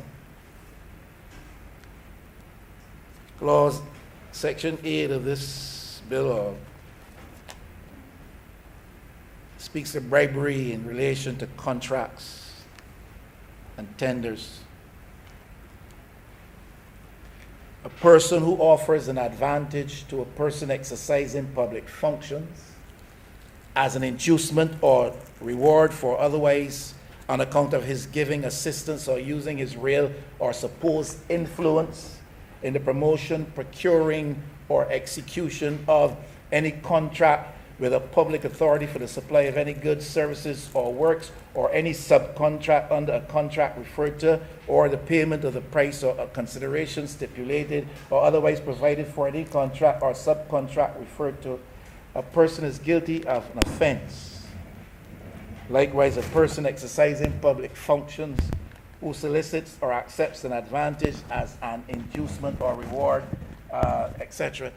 These persons, whether you attempt to bribe somebody or somebody facilitates you on the basis of having received a bribe from you, it's captured here in Section 8 or Clause 8, whatever is the preferred language, bribery in relation to contract and tenders. Mr. Speaker, we need to have legislation that provides for a contractor general in Barbados. It's not the first time I've sounded my voice on that. There's a lot of corruption around, and historically so, around the business of award of contracts in Barbados. You need to provide for a contractor general. Now, there are those who would argue that the award of contracts should fall to some committee, commission mechanism which is outside of the political class. I don't support that. The people elected these honorable persons to come here as their representatives and to make decisions on their behalf, and they're charged with that fiduciary responsibility. So I don't support that. It has to be taken away from the purview of government itself, or the political component of government itself. I believe it should remain the purview of elected officials. But we can improve the system by having a contractor general. That's a strong institution. So that's more than just a single office. That is a strong and important institution. We need a contractor general to help us review and to monitor and to investigate the award of public contracts. From time immemorial in Barbados, overall administrations, there's been speculation around contracts in Barbados and how some people get these contracts, whether it's one man or many men, how they have arrived at being beneficiaries of these contracts. We need a contractor general to ensure compliance with agreed terms. Mr. Speaker, a lot of inefficiencies and cost overruns attaching to contracts have added to the burdens of the cost on taxpayers' pockets in Barbados, where economies with constrained circumstances with respect to revenue earnings, both domestically and in foreign external circumstances or circles. And we can't afford to be losing the financial wherewithal of this country's small, constrained economy by the number of dollars, millions of dollars lost to inefficiencies and cost overruns because the process of contracting and monitoring and investigating how these contracts are fulfilled, pursued, and that which is the product of these efforts, if it's not properly monitored, the inefficiencies cost us. Then, of course, the issue of impropriety and irregularity. We need to protect the procurement system. The honorable member for St. Joseph mentioned that. It's about procurement. That whole vaccine thing is about procurement. We need to protect the integrity of the procurement system and process. We need a contractor general with the authority and capacity, the power to take punitive action against those who trespass or breach that which is provided for in the legislation. Now, Mr. Speaker, I'm going to just make reference to a few documents here. These are some of the issues that constitute the culture in which we operate in. This is a recommendation from the 1979 Cox Commission report, and it has to do with the involvement of parliamentarians and political personalities and officials in the business of contract. Members of the Houses of Parliament should not be permitted to participate in contracts with the government. That is an obviously, you would think. And I don't know that happens. If it happens, that information has not reached me yet. If any man or woman, honorable man or woman on the other side, is aware that members of the parliament, of this parliament or any parliament, has been participating in contracts with the government, then I would not mind being enlightened as to that. But, Mr. Speaker, I don't fear that members of parliament are made beneficiaries of participating in such contracts. But what about their families, Mr. Speaker? What about their relatives, Mr. Speaker? That is part of the corruption, the culture of corruption. You don't do it yourself, but a cousin crossed the road, an in-law up the hill. Your relatives, your family. That is part of the culture of corruption that obtains down here among us. The 2020 report of the Auditor General to this Parliament, Mr. Speaker, speaks with reference to the Poverty Eradication Fund. And in the context of things, we may think that these are small numbers that we are dealing with here.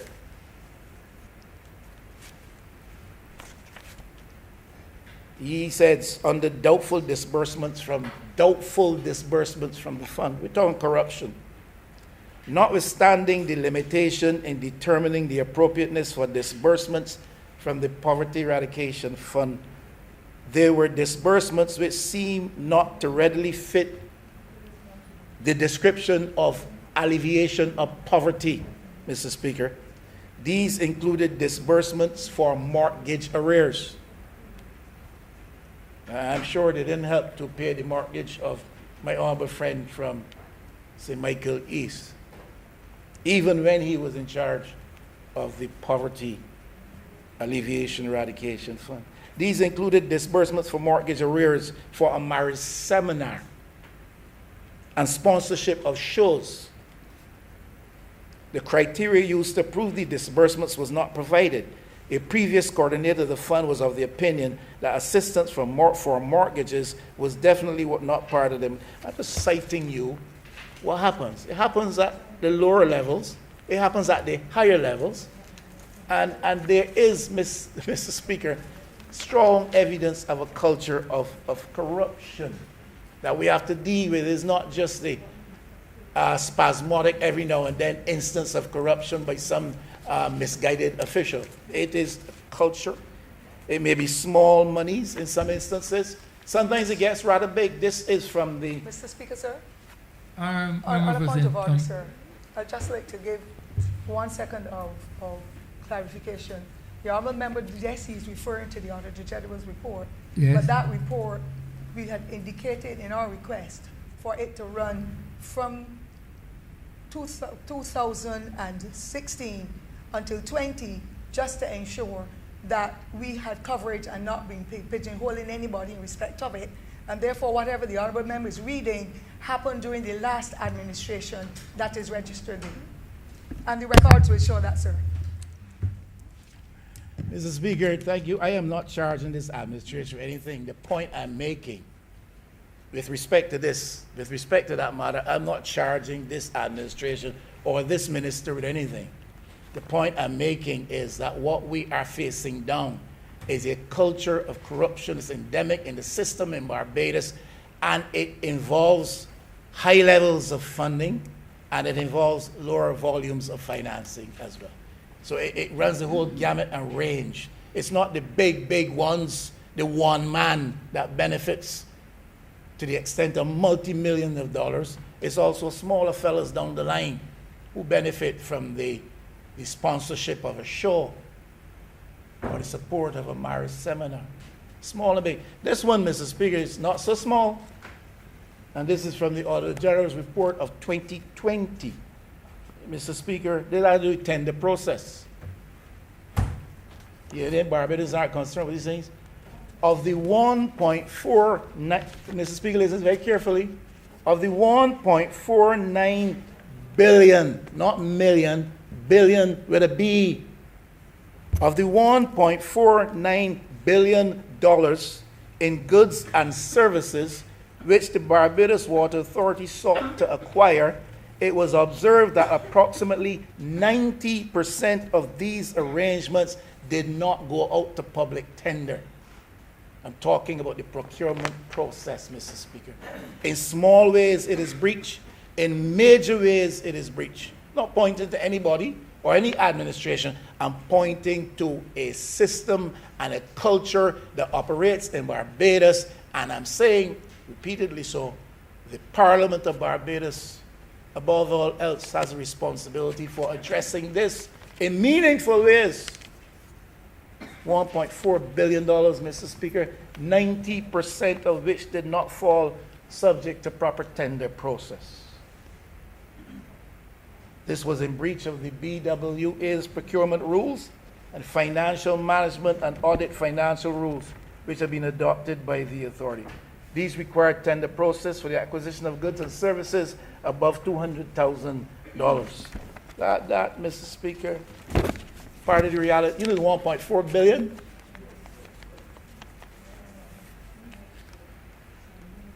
Payment for consultancy service. Same 2020 Auditor General's report. It was observed that the equivalent of Barbados 5.5 million was paid to an overseas firm in respect of an invoice for previous expenses, fees, reimbursable expenses, and commissions from a smart meter project for Barbados. The audit sought to clarify the nature of the services outlined and to verify whether they were actually performed. Mr. Speaker, however, in discussion with management from the Barbados Water Authority and the previous chairman, there was no confirmation that any service was performed. But $5.5 million was paid. Here's a comment of the Auditor General, and supports what I'm trying to say. This is a very serious matter which needs to be investigated by relevant legal authorities. Mr. Speaker, it points to possible corruption at all levels, the highest levels, the middle level, the lower levels in Barbados. Honourable Member for St. Joseph referred to the fact that the UN Convention on Corruption is attached to this legislation, becomes part of the law in Barbados. I read from Article 9 of that convention. Each state party shall, in accordance with the fundamental principles of its legal system, take the necessary steps to establish appropriate systems of procurement. I'm saying one of those is the appointment of a contractor general, the setting up of an institution, the contractor general. A system of procurement based on transparency, competition, and objective criteria in decision making that are effective, inter alia, in preventing corruption. So it is part of the convention that we seek to incorporate into the law of Barbados. And not talking anything that nobody knows. That is Article 9, Mr. Speaker, of the convention. We need a contractor general. We need to ensure the procurement, the integrity of the procurement system. We need campaign finance laws in Barbados, Mr. Speaker. We need campaign finance laws in Barbados, Mr. Speaker. Some of these bits of legislation fall short of the intended goal unless they are part of that suite of legislation that we are being promised in this country. Now, Mr. Speaker, the absence of campaign financing and election financing will keep the door open for corruption in Barbados. Because those with sinister motives, those driven by a sense of greed to get more and more, those who seem to think that the hog is just for them, or that the cake is to be provided for them alone, will always find that because parties in politics in Barbados, because the system of election in Barbados is significantly financed by private interest funding, in the absence of electoral financing reform, party financing reforms, the door remains open to corruption in Barbados. We need to close that door. We need to close that door. Honorable Member for St. Joseph alluded to the fact that those around him, those he has observed as part of this present core of politicians and ministers, are not those who are given to corruption of this sort. But the same cannot be said for shadows out there, white or black, if there is anything such as a black shadow. Shadows out there, white or black, who lurk behind the door looking for a way in. We need to close that door. Especially so that those who have now come to this level of political practice and government in Barbados, ministers who are young in their portfolio, who are seeking to make an honest contribution to this country, who work hard, who go to sleep late, who carry the burden of understanding the financial milieu in which this country finds itself, and helps the Prime Minister to wade her way through that. Members like the Honourable Member for Christchurch East Central, people who come here with honest, honourable intentions to serve, should not be made to part of a system that is subjected to potential corruption because the doors remain open in the absence of electoral financing.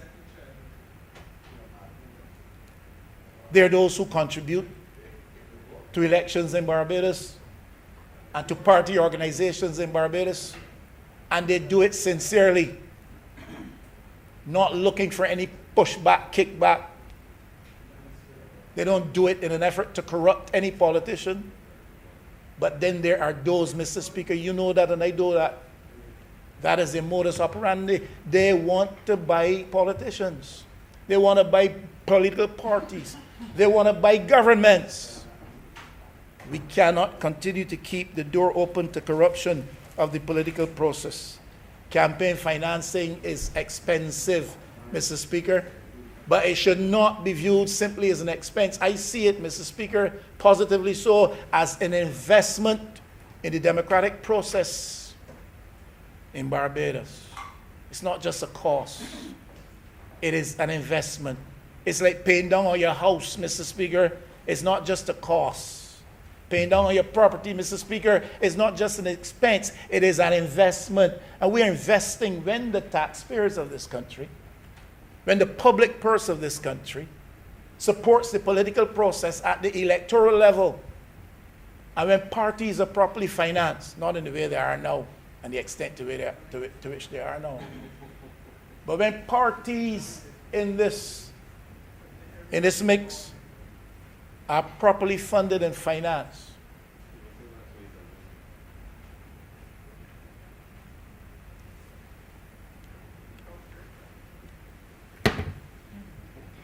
Speaker, I'm trying to be kind to some people here. But if they persist with their pettiness and petulance, I will deal with them accordingly. With your leave, of course. I don't give leave for that. And I'm speaking, Mr. Speaker. Metaphorically, because you don't. Yes, Mr. Speaker. Okay. And I'm speaking in the interest of those who are new to this business. I don't mind the Honourable Member for St. James Central. He will be here for a while yet, and then he'll be gone. Just like myself. Just like myself. But there's some who have just arrived for their first term. They're green, they're new. And the demands and the pressures will be many and much. We don't want the system to expose them to the corrupt and greed and evil machinations of people out there who don't have the best interests of Barbados at heart.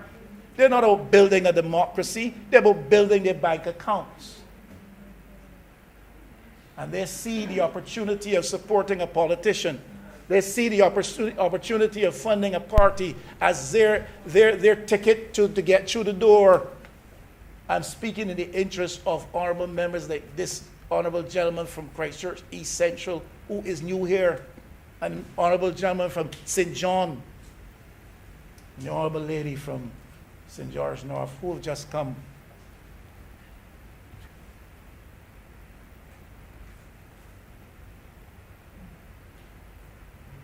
This will not represent a challenge to me. It will represent a challenge to those who are behind us. We need to close the door on the corruption, invest in electoral practice in Barbados, and save the system and save the country and save our democracy. Help to keep power in the hands of the people as it ought to be, especially when we shift to a republic. Help to keep power in the hands of the people and take the power out of the economically affluent class who feel that they can pick up a phone and call the prime minister, call the shots, or call a minister and call the shots, and who will brag to their friends in greed and their brothers in these sinister practices. Look, man, I can call him anytime. Look. Watch, I can tell you now. That kind of nonsense happening in Barbados. That kind of nonsense happening in Barbados. And there are people out there who are arguing about who is easier to buy their home. It's a culture. It's a system.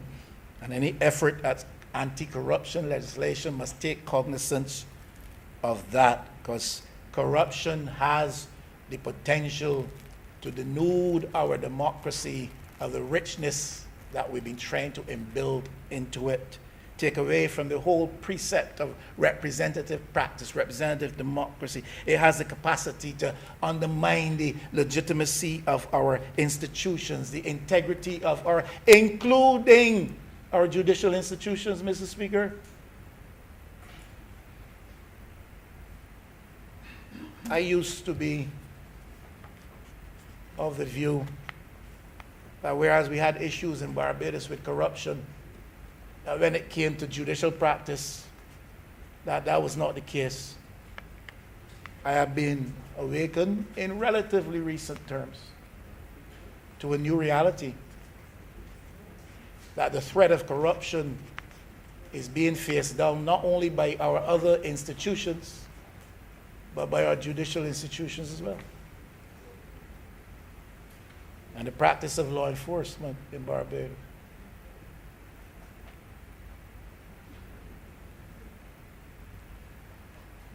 I will read to you, Mr. Speaker, to us from Article 11, the same UN Convention. It becomes law for Barbados. Bearing in mind the independence of the judiciary and its crucial role in combating corruption, each state party shall, in accordance with the fundamental principle of its legal system and without prejudice to judicial independence, take measures to strengthen the integrity and to prevent corruption, opportunities for corruption among members of the judiciary. Now, it's important and it's underscored, it's underlined in the UN Convention that we're attaching to this and making part of Barbados law.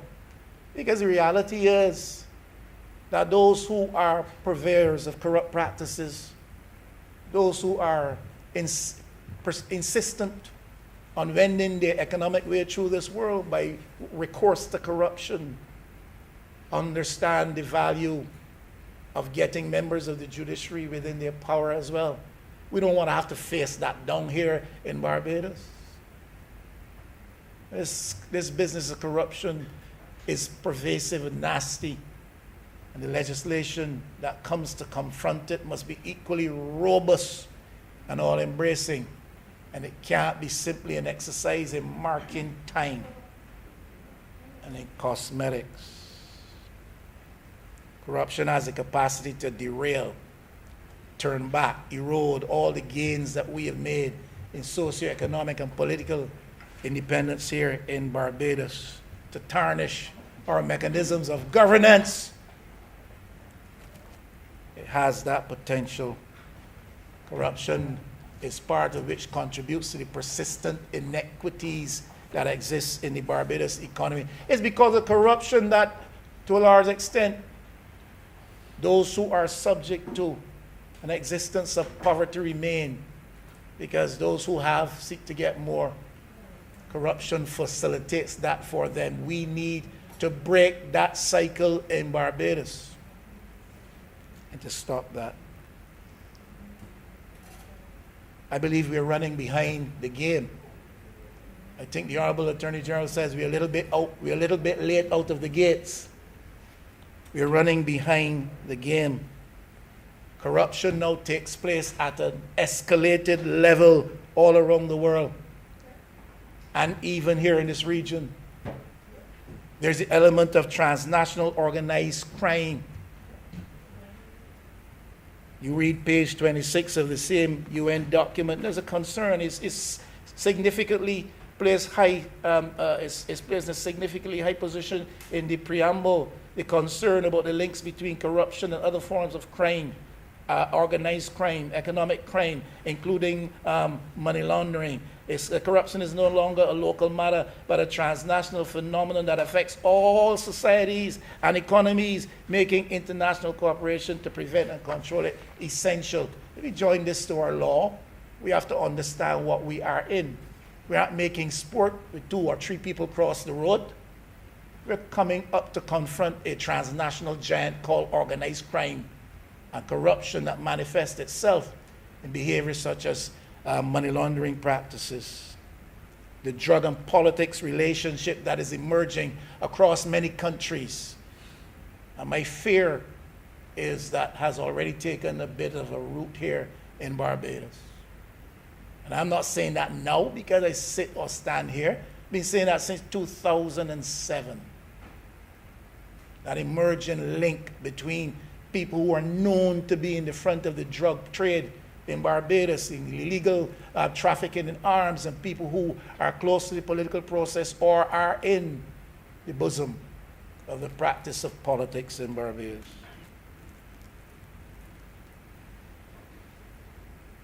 I was reading, and I do not know the extent to which there is authenticity attaching to the story.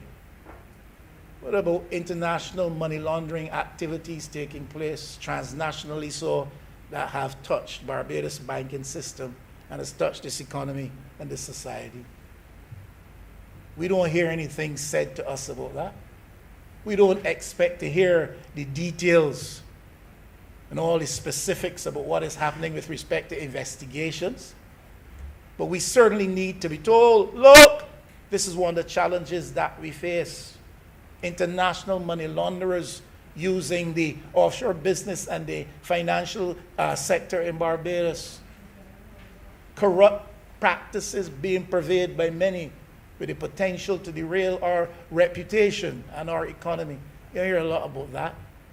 We don't expect to know what law enforcement necessarily is doing to investigate person A or person B. But I haven't heard anything mentioned about that here in Barbados. Recently, I heard stories of persons who admitted to being part of a traffic scheme with respect to guns coming into Barbados. We have a problem with guns in Barbados, illegal guns. We've acknowledged that. Well, I heard about that, and arrests being made in the United States, and people being charged, and admitting to wrong. And speaking of links to Barbados, I haven't heard anything about that here.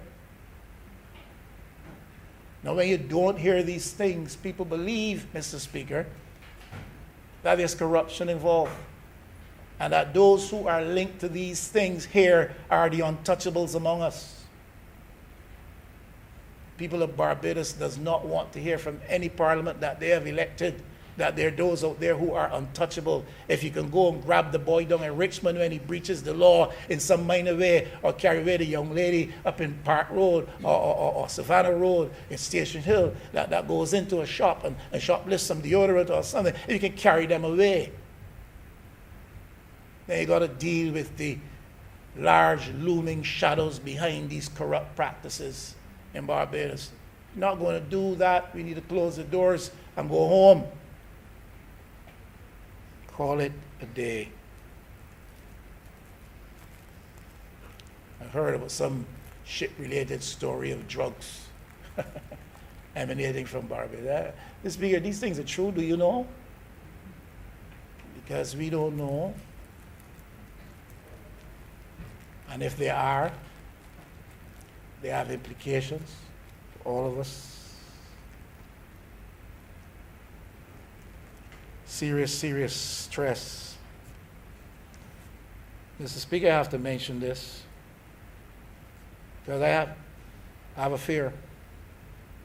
So what is happening with respect to the public service and public sector? See this business of introducing this new approach to putting people at high levels in the public service on contracts?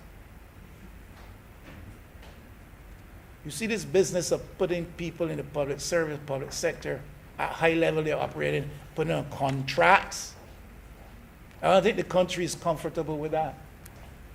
You know, this article speaks to that type of thing, this convention that we are making a part of Barbados law. Article 7, Mr. Speaker, each state party shall, where appropriate, and in accordance with the fundamental principles of its legal system, endeavor to adopt, maintain, and strengthen systems for the recruitment, hiring, retention, promotion, and retirement of civil servants, and where appropriate, other non-elected public officials. I don't like this business of putting people on contract at these high levels in the civil service. I'll be honest with you, full disclosure. Years ago, I remember asking the then Prime Minister, former late Prime Minister, we were having a chat, and I was concerned as to some levels of performance among people operating at the level of permanent secretary in the public service. And I asked him then if he ever gave any consideration to having these people put on contracts, and does it obtain anywhere? He did not express any favorable disposition to going in that direction. And one can lament sometimes that the process of governing can be frustrated by persons in these positions for various reasons, whether it is lack of sufficient quality or competence, whether it is political bias. These things can happen as reality. But the other side of that reality is that when you take these people out of the conventional public service framework and you put them on contracts, then you make them, in my view, more subject to the whims and fancies of the government of the day. So we can do it at agriculture, or we can do it at education, or we can do it wherever we want. But the question still has to be faced. Do we then make these people more subject to political pressure? Do we then make them more the subjects of the political wishes, will, and fancies and whims of the government of the day? We can render such servants subject to political influence and pressure and victimization. This article also speaks to politicization of law enforcement agencies. Now, I would hope that we in Barbados are not drifting to that place where the political pressure on law enforcement officials is such that they can't function in a way that speaks to the interests of Barbadians. The things that have taken place under this administration, under the previous administration, under more previous administration, with respect to law enforcement in this country. And all I'm saying here, Mr. Speaker, when we talk about corruption, we're talking about a culture. We're not simply talking about acts, individual acts here and there. We're talking about a system. We're talking about a culture. That is what we are trying to face down, and that, therefore, is what we should address by way of legislation. We can't play politics with the police force. It doesn't matter whether we're BDP, you, or otherwise. Can't play politics with the police force. Very, very entrenched and ugly practice, Mr. Speaker. And anybody who would want to stand up here and tell me it doesn't happen in Barbados is not being necessarily friendly with the truth. We pressurize people in the media. There are people in the media who become victims. The climate that seems to obtain now is a climate of fear. Maybe fear is too strong a word, I don't know. But it's a climate of trepidation out there among media practitioners. That you can't report fully, that you can't report truly, that you dare not ask certain questions. You dare not address certain subjects, because if you do, the connections with your media boss will be activated such that you end up on the wrong end, out of a job. That's happened. It's happened many times in Barbados. It's happened in recent years. There are those who are fearful now.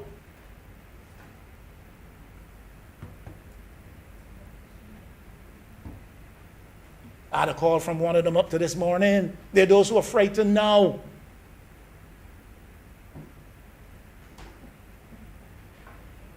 And this pressurization of people who are charged with an honest responsibility to report. This is the ugly part of what makes for a strong, entrenched system of corruption, a culture of corruption. The media, Mr. Speaker, is one of the defending planks of our democracy. It is also one of the building structures of that democracy. They want to pressurize people, make them lose their jobs.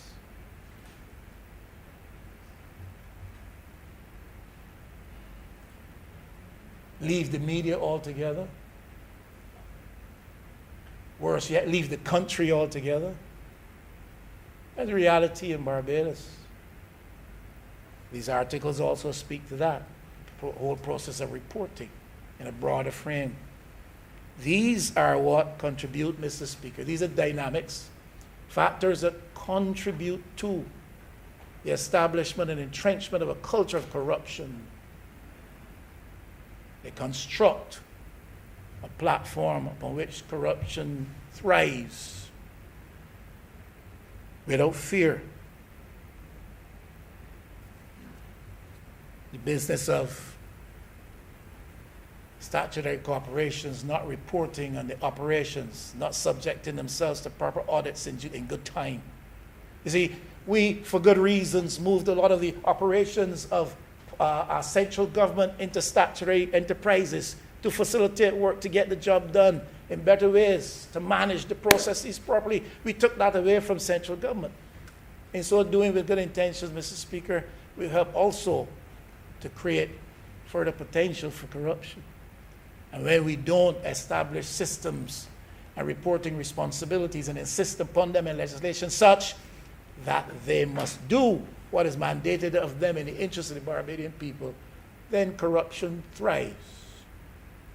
Then you hear about Barbados Water Authority. And you hear about this, and you hear about that, Transport Board. Mr. Speaker, that is the milieu in which we operate.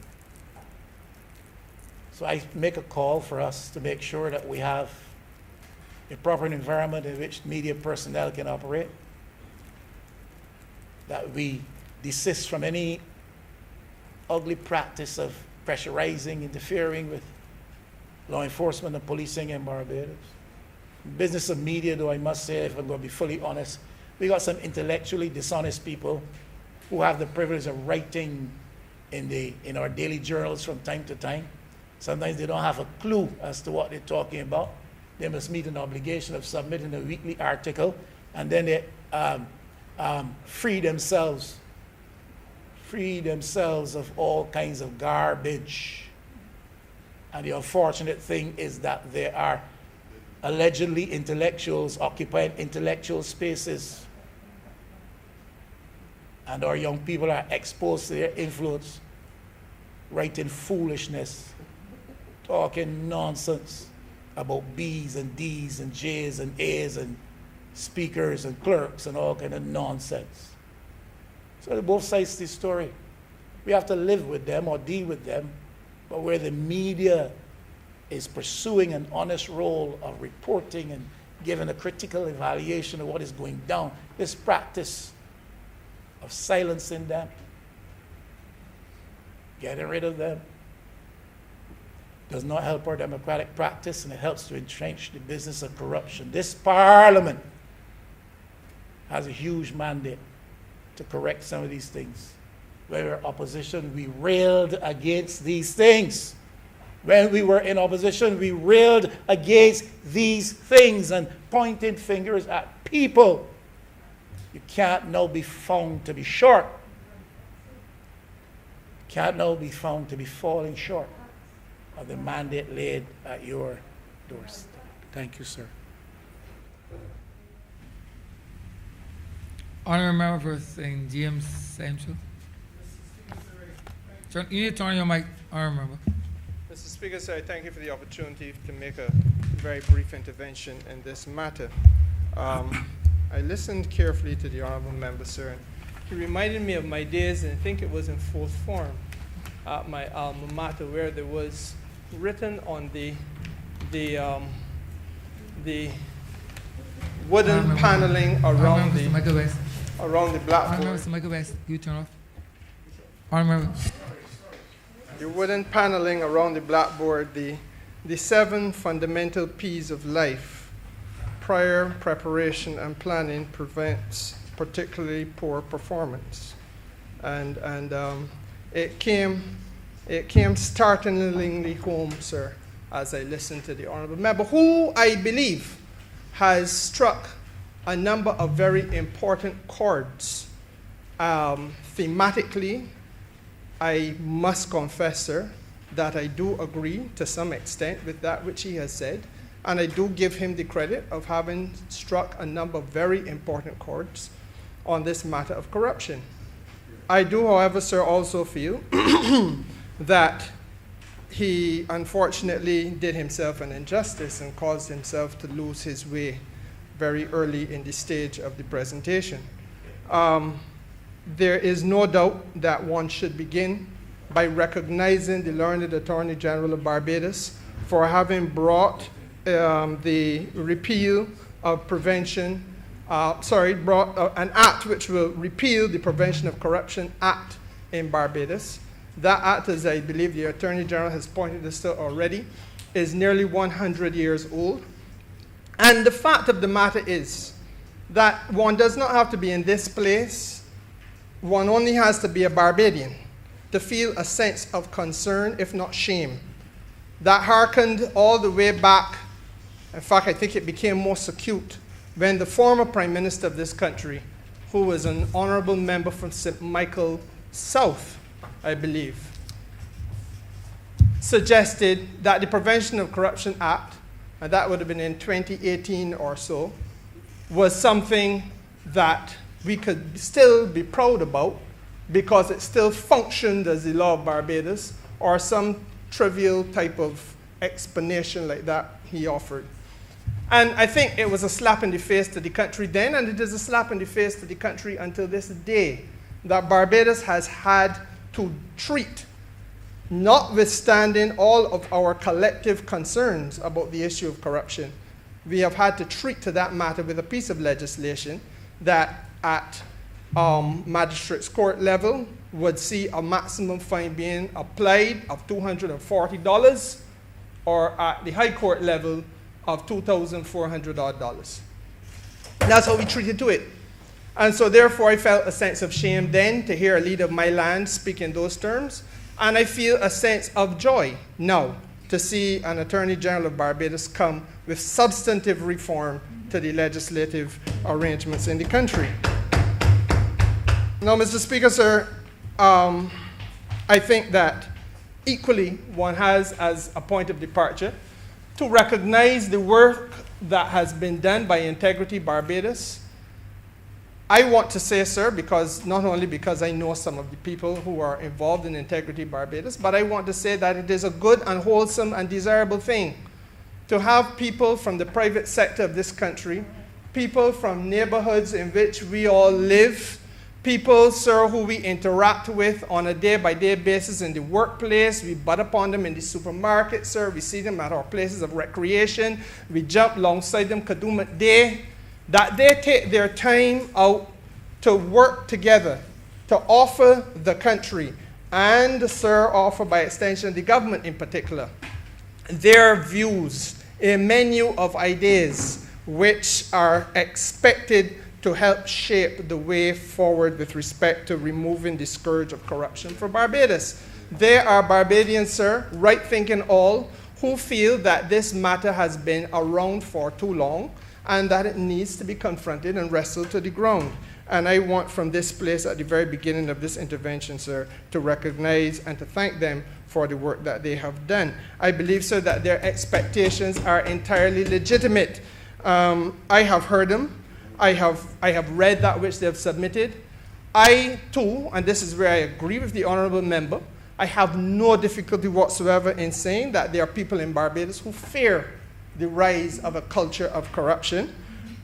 We have seen it happen in other parts of the Caribbean.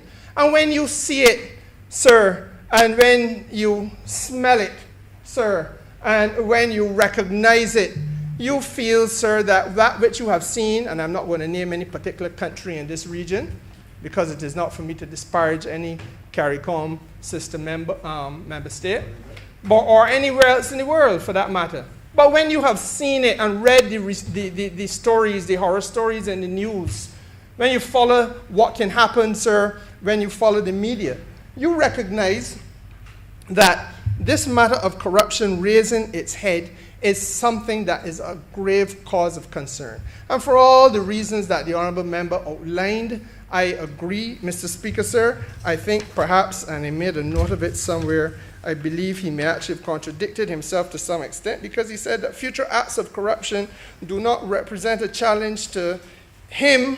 It represented a challenge to members who were new and green. I believe I understood what he was saying. But the fact of the matter is, Mr. Speaker, sir, beyond the members in here, the fact is that the future acts of corruption impact on the developmental trajectory of this country. The future acts of corruption, which we must all fight against, impact, Mr. Speaker, sir, on the integrity of our system of governance. And in a young democracy, that is something that every right-thinking Barbadian, and I'm unapologetic in putting it that way, every right-thinking Barbadian must be deeply concerned about. Now, it is all well and good for honourable members speaking across the well of the House in a very traditional, combative way, and we have all seen this as part of the evolution of partisan political exercise in the Westminster-style democracy that we practice, sir. We understand that the fingers will point.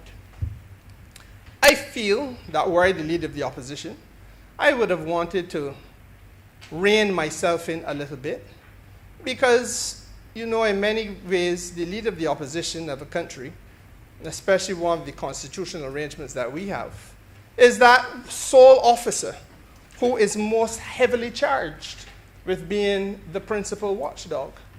And the fact of the matter is, Mr. Speaker, sir, that there is such a thing, and if he wants to talk about younger members, then I want to remind younger members that there is, in fact, a thing, because they've never seen it in this House, called parliamentary question time, where the opposition, howsoever slender it may be, can raise questions of concern if these things are legitimate matters of concern in the mind of the opposition member. Howsoever small the opposition membership may be, nothing stops you from raising a parliamentary question. And there is, according to the rules of the House, as I understand it, a duty on the ministerial ranks to respond and to do so in a timely and appropriate manner, Mr. Speaker, sir. So I do not know that it is in the best interest of this debate if we are going to hear that the honourable member read in some fora of international money laundering touching the banking sector of Barbados. And even to throw that out there without more, knowing as he must know the implications for the ministry responsible for international business in this country, knowing as he must know the implications for the stability of the financial sector, Mr. Speaker, in this country, and not having raised this matter before the House so that the minister responsible for international business or the minister responsible for finance would be charged with the duty to reply to his parliamentary question, is to admit, Mr. Speaker, sir, negligence of the highest order on his part. And then to add insult to injury, to go towards trafficking of guns and say that this is, again, is a matter that has come to his attention or that he read about somewhere, never naming where. And Mr. Speaker, sir, I want to believe the honourable member when he said he read these things, but I also feel that I have a duty to say to the honourable member, in case he does not know or has forgotten, that he too has a duty in this matter by way of parliamentary questions, not just to sit down or stand up and make these comments as though we were outside a shop door, throwing back a white rum. But the reality is, sir, to treat to these matters with the significance and and seriousness that they, in my judgment, warrant. Because if we are going to have the conversation about corruption, Mr. Speaker, sir, let us be very clear about it. This government is 3 years old.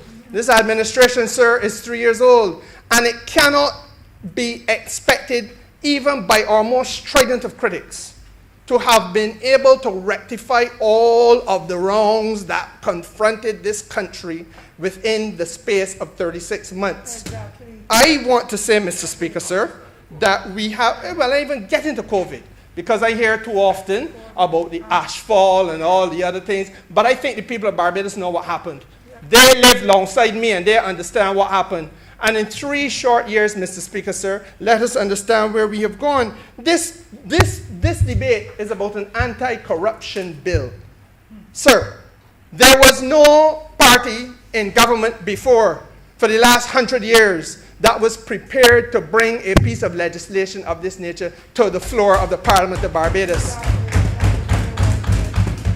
So I don't expect that we will be without criticism. I do not genuinely expect that there will be anyone who will say that we don't deserve to be criticized, because that is the nature of life. But Mr. Speaker, sir, let us be reasonable in the process. Let us not judge these few mortal men and women by the standards of gods. We have gone where none others have gone in the space of the last century by bringing this bill here. Let us debate the bill on its merit. Mr. Speaker, sir, beyond this bill, I think the Attorney General pointed the House to the fact that we had a previous piece of legislation that we brought a few months ago, which creates the specific agency that is necessary, long necessary in Barbados, which is the Anti-Corruption Agency. Mr. Speaker, sir, it is charged with the responsibility of, on a day-by-day, week-by-week, and month-by-month basis, treating to the investigation of corruption issues in the country. Again, we have gone where none others, not only in Barbados, but in the Eastern Caribbean, outside of Jamaica, have gone in history, Mr. Speaker, sir. So there's nothing, I think, for us to be lectured about in this regard. These are things, sir, that we have done to demonstrate the commitment of the government towards this struggle. The honourable member made reference to a document. I can't remember the name of it, so I don't want to do him an injustice. Not the Cox thing. It may have been a UN or some international agency document which reflected some concerns about state parties endeavoring to create appropriate systems for recruitment of public officials. I have no difficulty if that's something that the UN put forward as a postulation. Fine. But why are we in Barbados treating ourselves as though we are the scum of the earth? The mighty United States of America contracts in its top brass in every department. In every department. And they're supposed to be the God's blessing to democracy if you hear them talk. We have a system of government about which we can be proud. And our permanent secretaries and back down are permanent appointees. But Mr. Speaker, sir, do not say that because of the fact that in an effort to expedite business, in an effort to make sure there's better delivery to our citizens, Mr. Speaker, that if you contract a few, that this is now a sign of corruption or tendency in the direction of corruption. That, sir, leaves me far, far, far from being persuaded as to the substance of the argument. Because if that is the case, then the same people who are leading the worldwide corruption fight, which is the United States of America, are the most guilty. Because if that is what we're premising the argument on, they bring in their whole top brass by way of contract. Well, Mr. Speaker, sir, this government has also brought within the last 3 years an integrity in public life bill. Not the fault of anyone in this lower house that it was defeated upstairs in the Senate. The point is we brought it. And if you are going to impute improper motive to the government, as I believe was done by the leader of the opposition, then, Mr. Speaker, sir, let us be faithful to fact. I beg you, no more. I beg no more than faithfulness to the facts. because not only did we bring it, and it was defeated outside of this House, but Mr. Speaker, sir, the honourable member for St. Joseph has indicated that he's bringing it again. So if there is a suggestion that we were not serious about it, then why would we be bringing it a second time? And why was it defeated, sir? I am not going to get into who was present, who was absent, and all that kind of thing, because I genuinely believe that you come to a point in your parliamentary life when you can separate the chaff from the grain and the minutiae and the mundane from the substance. The fact of the matter is, Mr. Speaker, sir, there was an issue. And the issue in the Senate was that they felt that judges, the judiciary, should be captured in that legislation. No argument with that as far as I'm concerned.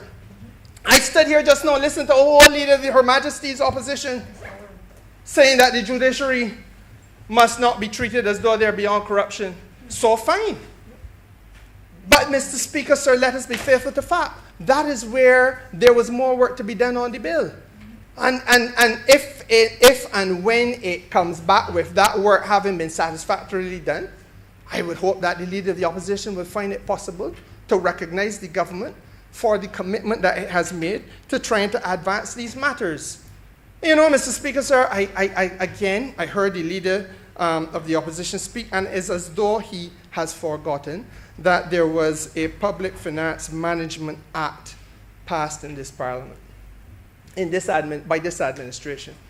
And I am not and have never been either fortunate or unfortunate enough to have had ministerial responsibility for the Ministry of Finance and Economic Affairs. But, Mr. Speaker, sir, I do know that that piece of legislation speaks to statutory entities and their duty to report in good time. And I marvel at a leader of the opposition standing before me a few minutes ago and indicating that that is an issue that needs to be treated to in Barbados, when this administration recognized it, campaigned against it, and brought the necessary remedial tool by way of an act of the Parliament to have the matter fixed. And Mr. Speaker, sir, the same thing goes with respect then to the Public Procurement Act. No, that act has not come. But let me say, because I have said I agree with the leader of the opposition thematically and on a number of chords he has struck. One of them is the matter of public procurement. I did, however, have the privilege of being a minister responsible for this country's international trade. And I know beyond any shadow of a doubt that transparency in public procurement is an issue not only in Barbados, but across the developing world. And if we are going to be faithful to what we're trying to achieve by way of this struggle against corruption, then we got to build in the transparency at all levels. Let's do away a little bit with the finger pointing. And perhaps the easiest way to do away with the finger pointing is to come to the understanding very clearly that there's corruption in the public sector, or everybody will agree on that, and there's corruption in the private sector. And perhaps those people who feel so holier than thou need to look a little bit at the private sector and within which they operate and speak truth to themselves and amongst themselves as well. Because, Mr. Speaker, sir, if we go back, for example, to the prevention of corruption by way of public procurement processes, sir, why is it that when I, in the private sector, tender for a contract, I am notified that I didn't get the contract, but nobody notifies me as to why I didn't get the contract? Nobody tells me, Mr. Speaker, sir, that my contract failed because of X, Y, Z, or failing to meet whatever requirement was expected. And that is accepted here in Barbados. It is accepted right across the Eastern Caribbean to the best of my knowledge. I haven't checked the relevant legislation in more recent times in many countries. But, Mr. Speaker, sir, it is not acceptable in Europe. Because in Europe, if you go into the competitive procurement process, the whole thing is about facilitating economic development. And this is how we keep down the small black man in Barbados. And if this discussion has to be about corruption, then let it also be a discussion about the way in which practices in the private sector are so structured, corruptly so, to undermine the development of certain categories of worker and business person in the same private sector.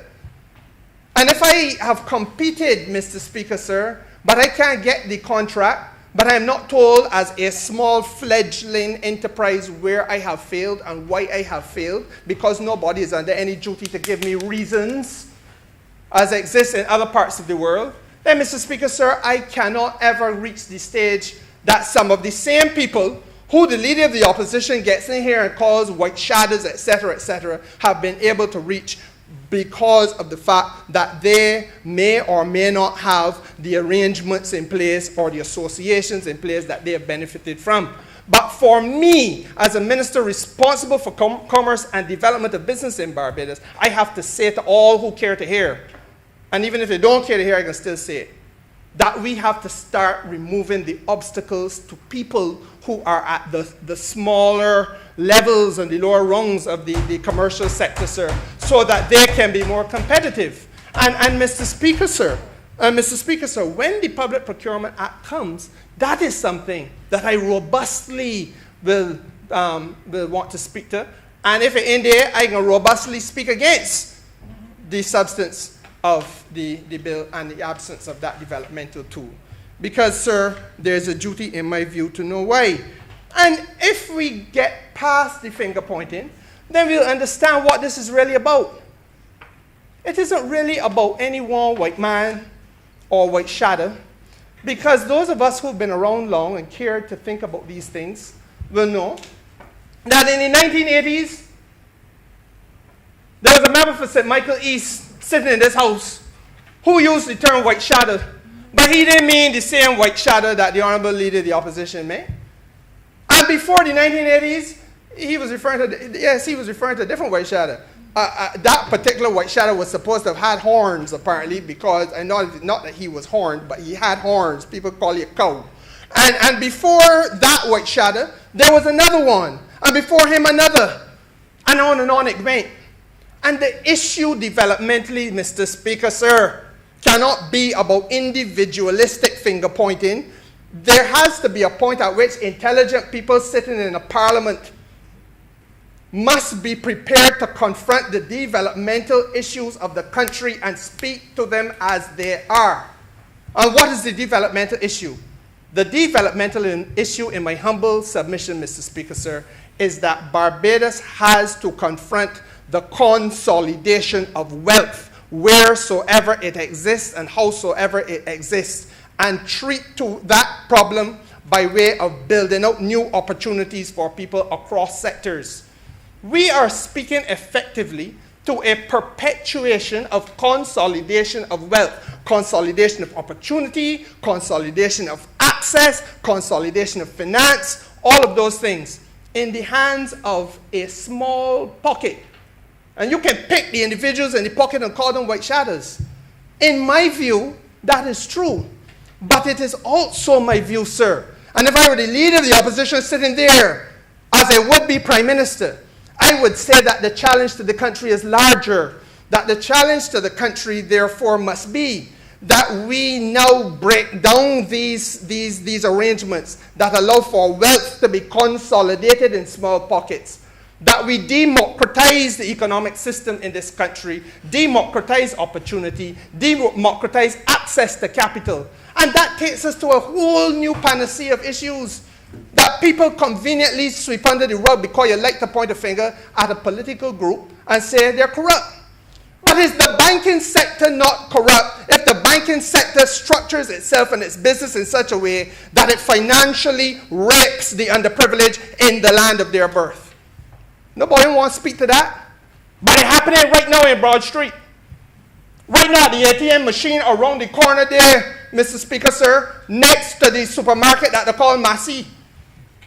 Is the corporate culture in Barbados not corrupt? If you are facilitating these things, but you're only prepared to speak to the low-flying bird, which is you, Mr. Speaker, sir, and the member for St. Thomas, and the honorable members who sit across from me. It's easy to say that. I also feel, Mr. Speaker, sir, that we have to be prepared to go beyond the emotive rhetoric about the cesspools and the naughty hands behind the scenes and so on, and let us be faithful to fact. I do not know of any administration in the history of Barbados, sir, where the first order of business of the cabinet was to declare their assets. I don't know of any, but I know it happened with this particular administration. And that when I went into cabinet, sir, every member of the cabinet who went into the cabinet with me declared their assets. That is an indisputable fact in Barbados.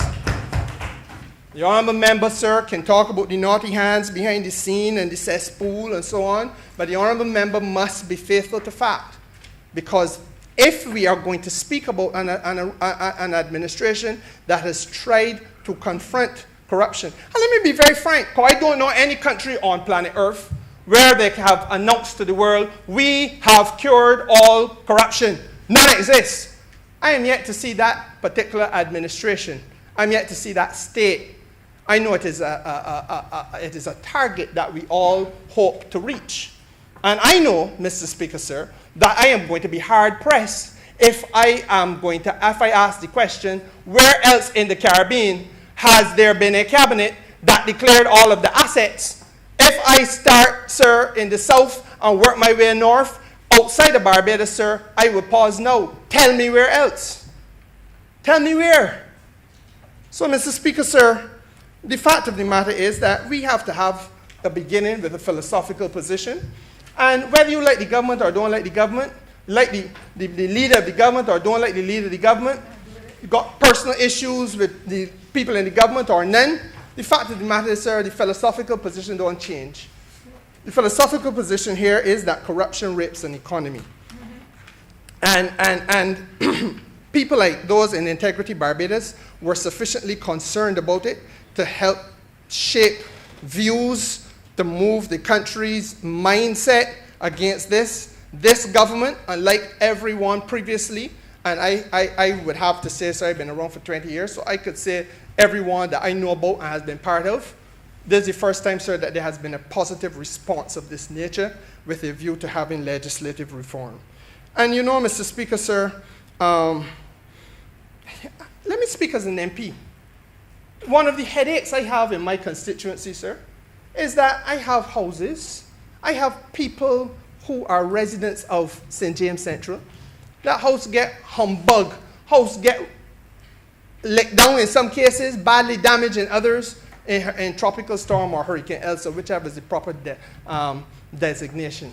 But in Elsa, still trying to get repairs. But cash, it takes cash to care. And the cash is a hard thing to come by, Mr. Speaker, sir. The NHC didn't just find itself in this set of circumstances. The NHC, Mr. Speaker, sir, was around for a long time.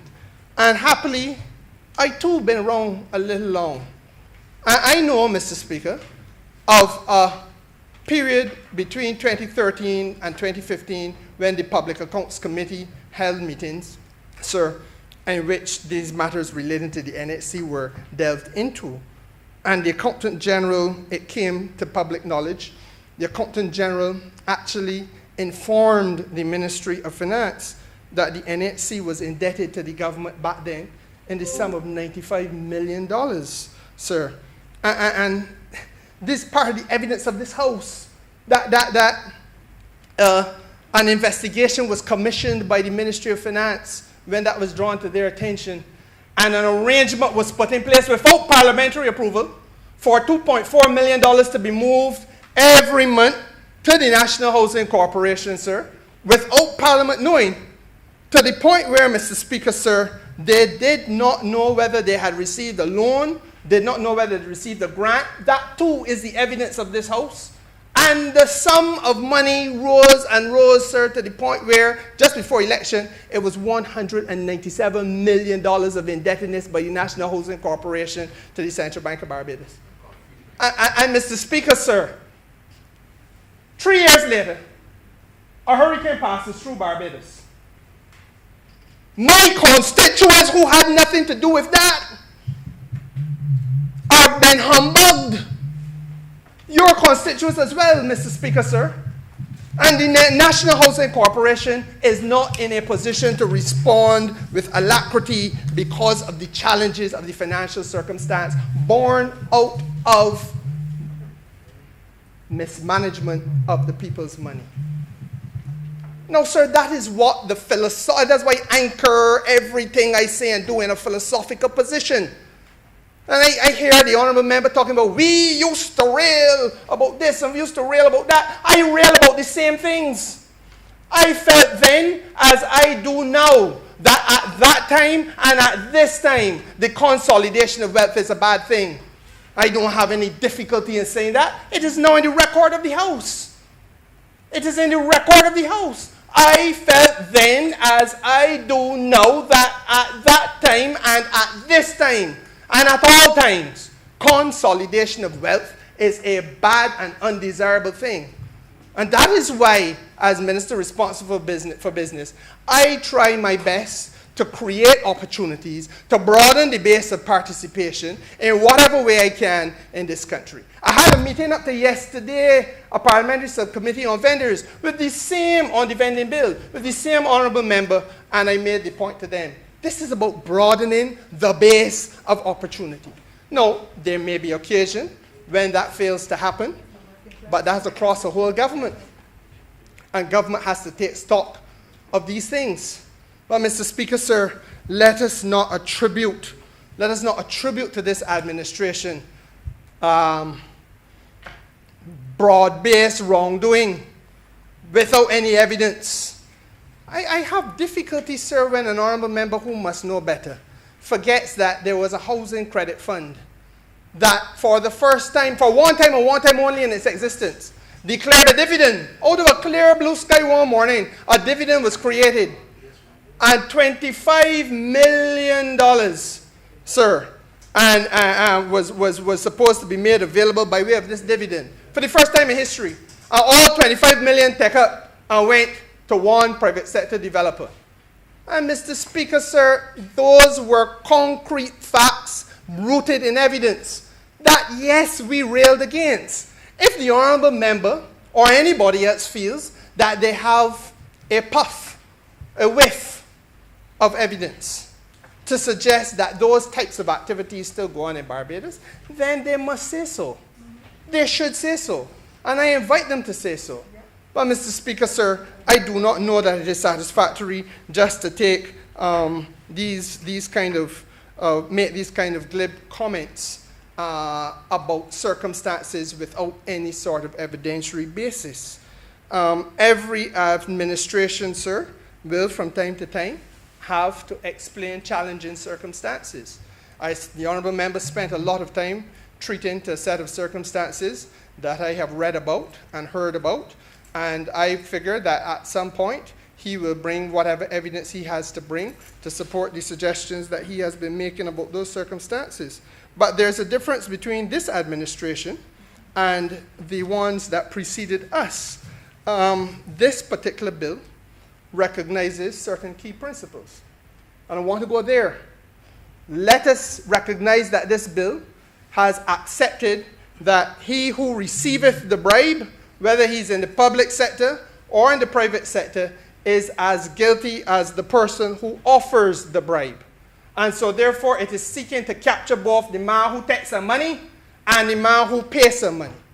Now, if the honourable member wants to have a debate about the pith and substance of the bill, and I wish he did, because I myself would want to make a suggestion on that point, that the bill probably could go further, and that we should, as a country, look in short order to taking it further. I ain't want to hold it up by a committee today, because I know you will hear, oh, well, nothing happened, you didn't get on with it, it never came. So let the bill be passed. But, Mr. Speaker, sir, there's a philosophical principle that I still hold on to.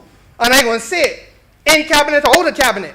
And that philosophical principle is, sir, that a private person, sir, who offers a bribe and is found to have so offered should be disqualified from being able to access public contracts in the same way that a public official who has accepted a bribe is supposed to be disqualified from being able to hold public office.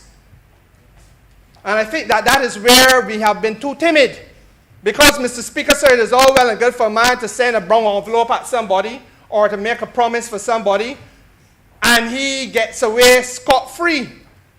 While the person who may have fallen on hard times and felt too weak or vulnerable to say no, accept the gift, and then he, Mr. Speaker, sir, must never hold public office again.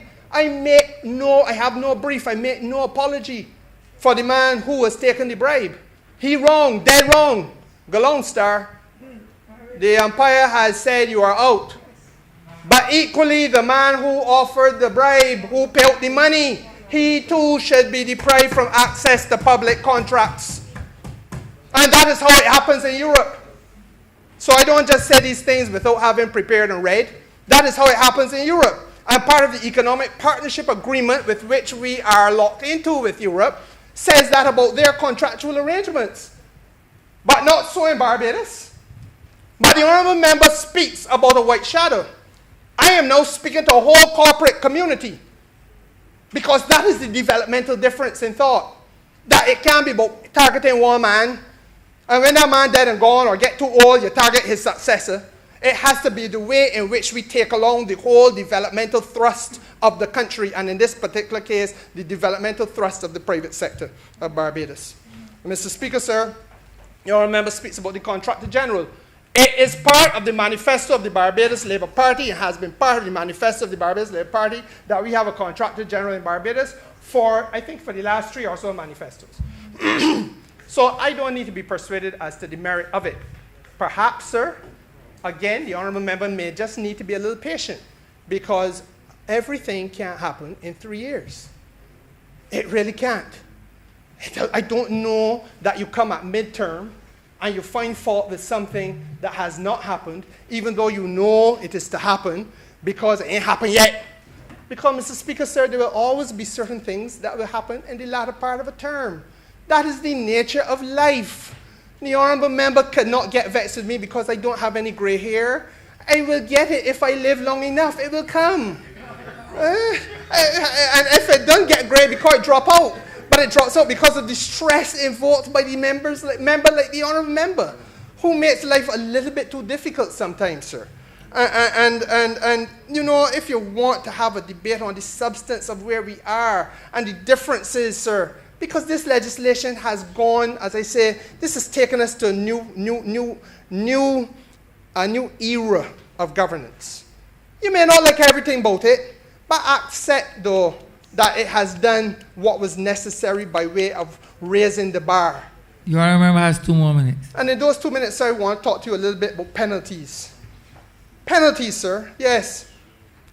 You know that for conviction or indictment, a man who is indicted now for taking a bribe, sir, he stands to face a penalty of $1.5 million. Now, I don't know about you, Mr. Speaker, sir, because though I thought I had done relatively well at the bar, I know that you are in the stellar company of those who have done the best at the bar. Remember, be careful what you say. I don't want to tell your tales out of school, sir. But sir, for me, and I suspect for most of us in this house, Mr. Speaker, sir, and for most of us who have passed through the house, a penalty of $1.5 million is a massive deterrent. So the legislation has created a deterrent for people in public life, whether you're a politician, whether you're a judge, whether you're a permanent secretary, whether you're whoever, Mr. Speaker, sir. And that is why I feel that equally there must be a similar weight being brought to bear on the private sector. Because don't fool yourself, Mr. Speaker, sir. There are people from the private sector who may feel tempted to say, boy, Mr. X come into politics from a humble background. I wonder if I could persuade him, because he got ministry now. I wonder if I could persuade him that he could drive a BMW tomorrow when he was only driving a Suzuki yesterday. It can happen, Mr. Speaker, sir. Don't tell me not. I have seen in my 20 years a man that come here with a Suzuki driving a BMW. If you please, Mr. Speaker, sir. And you know, sir, I don't again registration number. I have seen some, Mr. Speaker, sir. I have seen some, sir. I have seen some who could not pay the rent where they live. Driving luxury car too. Owning big house. This legislation, Mr. Speaker, sir, speaks to evidence of unexplained property, obtaining an accretion of property which you cannot provide satisfactory account for. So these are the substantive things in the bill, Mr. Speaker, sir, that have carried us to a place where we never went before. I don't ask anybody in Barbados to treat this bill as though it is perfection, because I have never seen, and I practiced law in Barbados now for 24 years, I have never seen a perfect piece of legislation. I don't know that any such thing exists. But the fact of the matter is, Mr. Speaker, sir, compared to what we had yesterday, this, sir, takes us a long, long way down the road. And that, in the end of the day, is all you can ask of a government. That it responds to the cry of the public, it hears the demands of its electorate, and that, Mr. Speaker, sir, it has something objective to offer. So that when I next go into Kings Village in my constituency, and I butt up on Peter, who tell me, Simmons, y'all could get through, good boy, but I'm going to tell you, I'm sorry for you, I ain't voting unless I see a Prevention of Corruption Act, because when they stack up for one another, I can now look Peter in the eye and say, promise made, promise kept, Mr. Speaker, sir. I am obliged to you. Honorable Leader, Government Business. Thank you, Mr. Speaker. I beg to move the suspension of the House until 3 p.m. The question is that this honorable chamber be suspended until 3 p.m. All those honorable members in favor, please say aye.